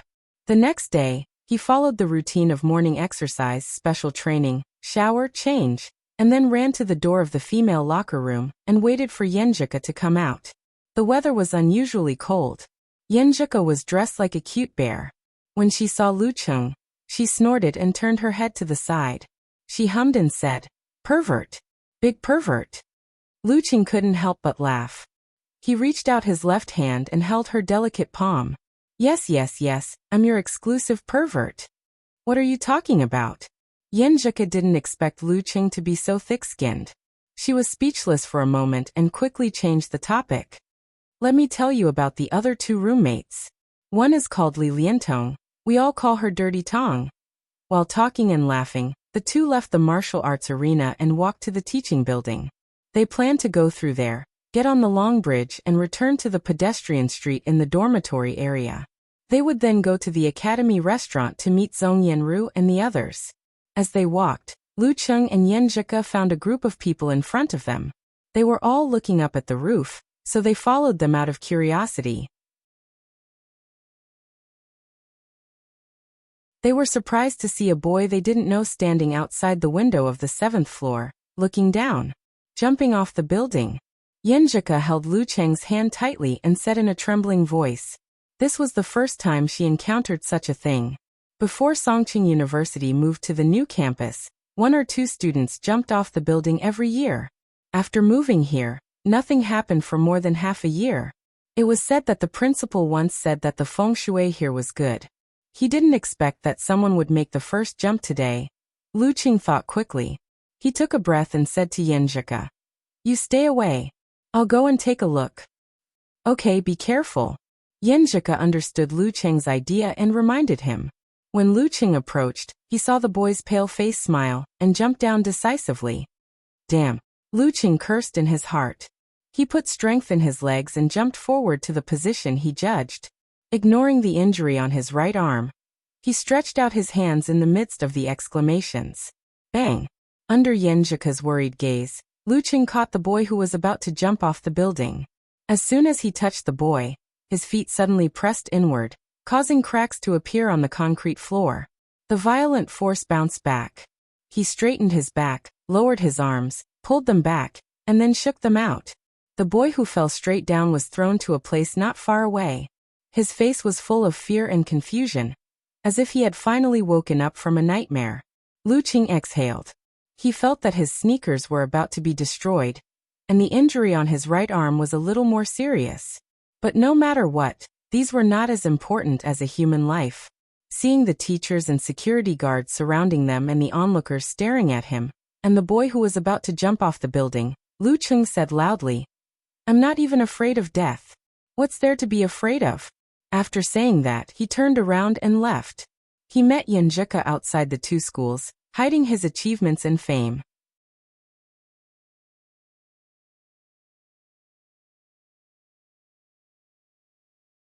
Chapter 146. Are you okay? Yan Zhike asked with concern as soon as they met. Lu Cheng moved his right arm and smiled bitterly. "I'm fine, but this part seems to be more serious." Yan Zhike was both amused and annoyed. "You treat it too badly. You keep hurting it. Apologize to it." Seeing that the boy who jumped off the building was successfully saved, her mood was not affected. "I'm sorry. I'll take good care of it later." Lu Cheng readily accepted her advice and apologized to his right arm.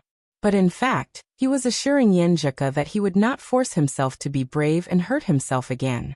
Of course, if he really encountered a life-threatening situation, he would still help as long as it was within his power. "Remember what you said." Yan Zhike looked back at the scene of the jump and sighed. "In fact, there is something wrong with what you said. Some people commit suicide not because they are afraid of death, but because they don't feel any happiness in life. They feel that life is completely dark. For them, no matter how much you remind them, they feel that they deserve to die. Forget it. We don't know why that person did it. You did your best out of kindness. That's great. You don't need to think about other things." "Huh." Lu Cheng was confused and didn't know what to say. Yan Zhike smiled gently and gracefully. "Because of my cousin's mild autism, I often read about psychology and occasionally talk with their professional teachers. I know that some psychological diseases are not only caused by the mind, but also related to the physiological basis. It can't be cured by just talking about it. It must be treated with the corresponding medicine." "I think I understand what you mean." Lu Cheng nodded thoughtfully. "Let's not talk about him. Anyway, we don't know each other. It's better to save a life than to build a 7-floor pagoda. We don't care about what will happen to him in the future." Yan Zhike's attitude now was exactly the same as when she persuaded Wang Su. Lu Cheng couldn't help thinking that although he had experienced a lot and was rapidly maturing, in fact, Yan Zhike might be more mature than him in terms of dealing with people. She seemed to have a complete and formed 3 views. "Yes, let's not talk about him. Let's go eat. Your roommate is still waiting. Don't be late." Lu Cheng stopped sighing and said. Yan Zhike's almond-shaped eyes widened. "Eat what? Let's go to the hospital first. Isn't the injury on your arm more serious?" "It's just a little bit. It's not too late to go after dinner." Lu Cheng gestured with his right arm. "It's your first time treating your roommates to a meal.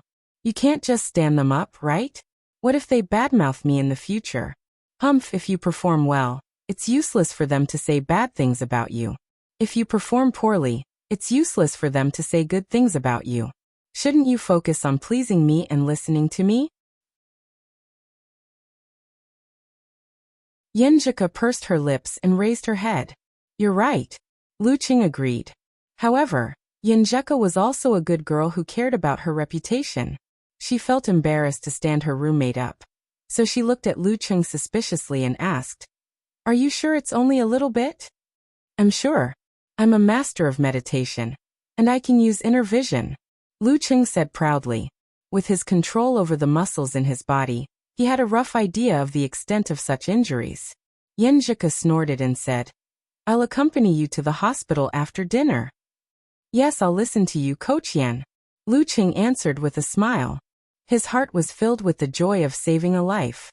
Because they couldn't go out of school except for weekends and holidays, the business of the Academy restaurant, as the second-to-none Chinese restaurant in the new campus, was quite good.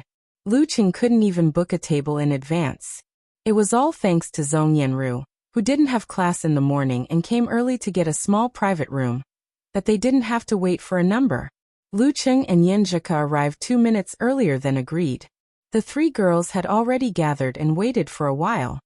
"You've seen Zhong Yanru before, so there's no need to introduce her." Yan Zhike pointed at the petite and quiet girl and said, "She's Li Liantong. Don't be fooled by her obedient appearance.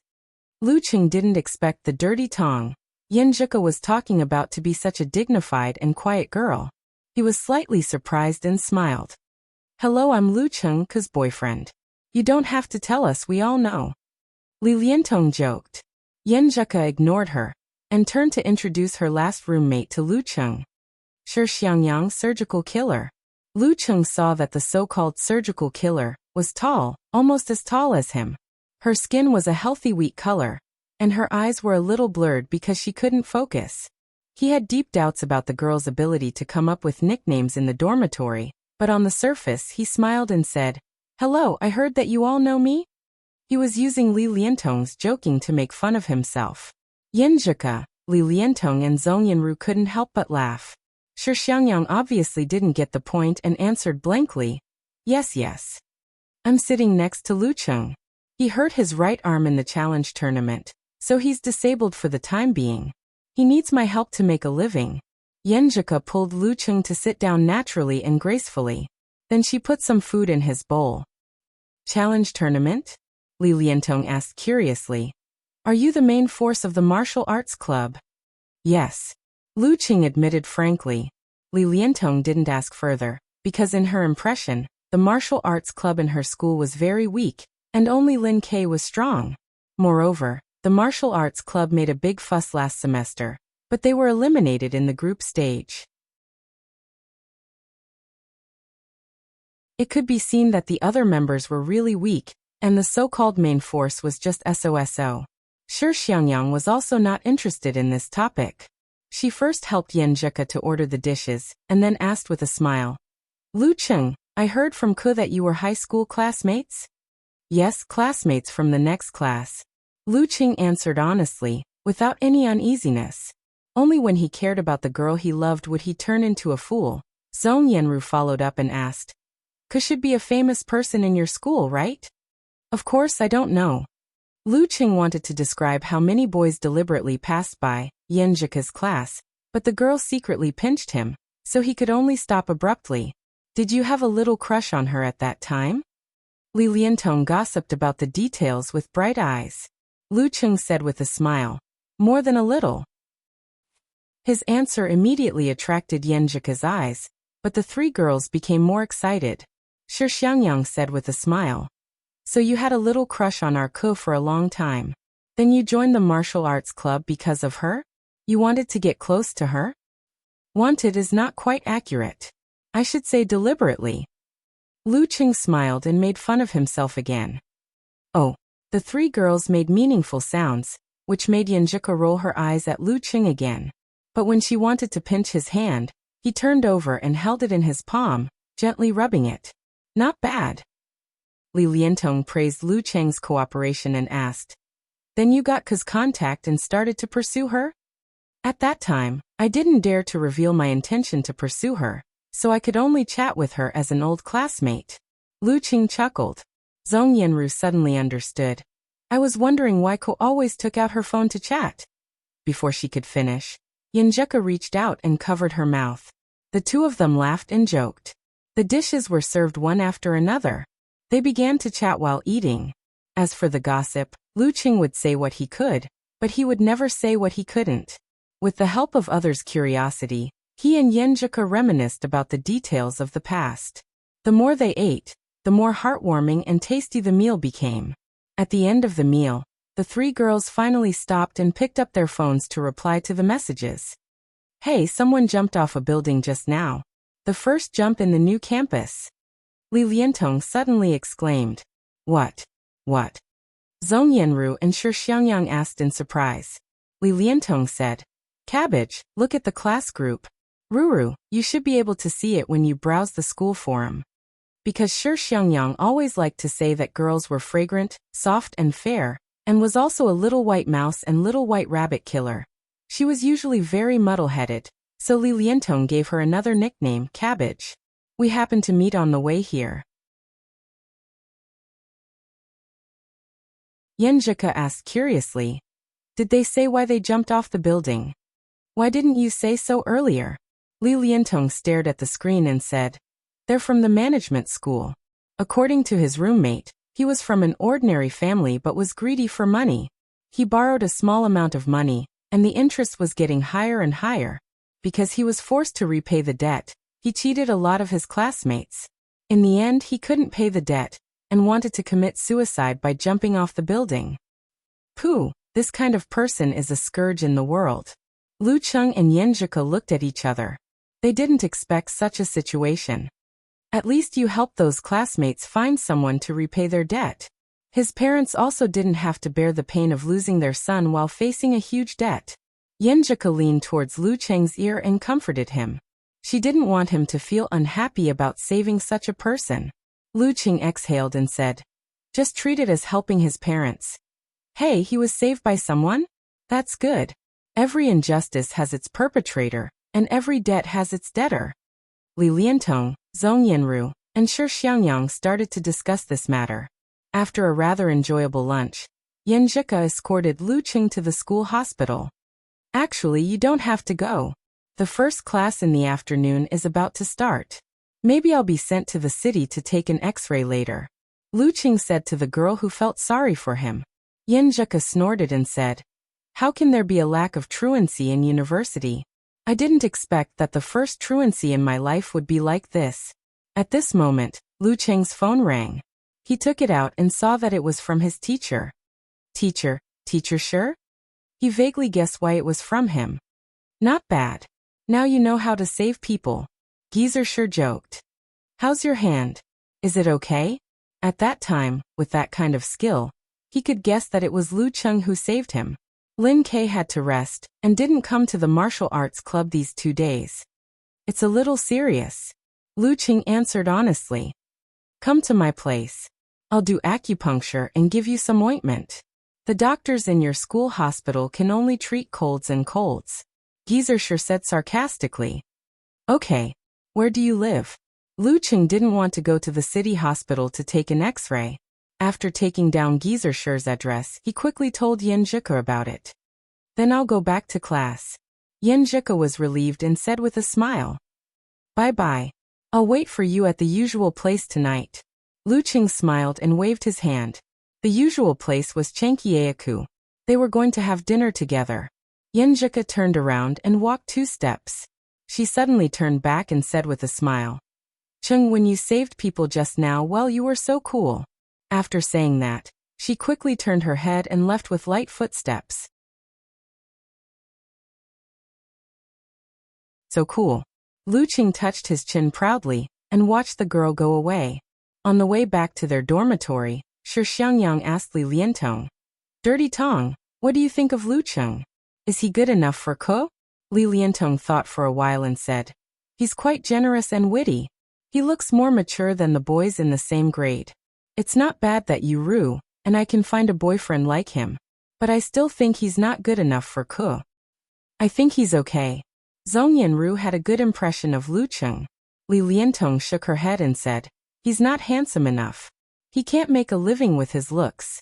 I've also observed his clothes and shoes. They're just ordinary brands. They can't be considered good. In other words, his family background can only be considered average. I heard that his grades are only average. I don't think he's not good enough. I just think a girl like Ko deserves someone much better than him. I think so too. But it's really hard to calculate the relationship. Shi Xiangyang sighed. After returning to the dormitory, Zhong Yanru took her and Yenjika's textbooks and hurried to the teaching building. Li Liantong turned on her computer and browsed the school forum with great interest to see if there was any news about the suicide incident. Shi Xiangyang went to bed and planned to take a nap to prepare for the second class in the afternoon. After browsing for a while, Li Liantong's eyes suddenly lit up when she saw a post. Live video. It's great to have strong martial arts. It's a video of a rescue? Li Liantong clicked on it immediately. She saw a figure pouncing out when the boy was falling from the high ground. He was as agile as a fierce tiger. In an instant, he arrived nearby and reached out to catch the jumper. At this moment, as the figure moved his feet, cracks suddenly appeared on the concrete floor. Then, without knowing how he used his strength, he actually turned the fall into a horizontal throw, allowing the jumper to land safely on the ground. This caused Li Liantong to open her eyes wide. She felt a deep shock as she experienced the beauty of the tyrannical strength of the body. It wasn't that she had never seen a fight between mighty ones with physical invulnerability, but flames and lightning were too far away from real life. Breaking stones and so on also lacked the visual impact. Relatively speaking, it didn't make her feel that much. But just now, it was a real person jumping off a building. This was something that could often be heard and seen in real life. Seeing a boy catch the jumper safely, as an ordinary person, she was simply shocked. She couldn't help but admire the strong. So awesome, so manly. Which school is he from? Li Liantong moved the mouse and rewatched the video with great interest. She was suddenly stunned because of the familiar clothes and shoes. It's him? Li Liantong stared at the video blankly until it ended for a long time. When Lu Qing arrived at the teacher's apartment where Geezer lived, he saw a mess of cups and plates and garbage everywhere, which perfectly fit the image of a lonely and lazy old man. After expressing his concern about his master's living situation, he was about to speak when he heard Geezer say with a dry laugh, "A few old friends came and I didn't have time to clean up." Old friends? Lu Qing asked casually. Yes, old friends that I haven't seen for more than 10 years. Hey, in order to break through to the forbidden area, he actually thought of searching for the relics left by ancient cultivators. He wanted to be inclusive and learn by analogy. Geezer laughed. He said that there might be a Longhu Immortal's relic nearby. Lu Qing was stunned and almost couldn't control his heartbeat. You're tuning in to the Li Mei's Sword of Destiny YouTube channel. We're so grateful for your support, and don't forget to subscribe to join us on this incredible journey through captivating stories. Your generosity through donations truly makes a world of difference, as it's the primary source of revenue that allows me to expand and enhance this channel for you. Thank you from the bottom of my heart for being a part of this adventure.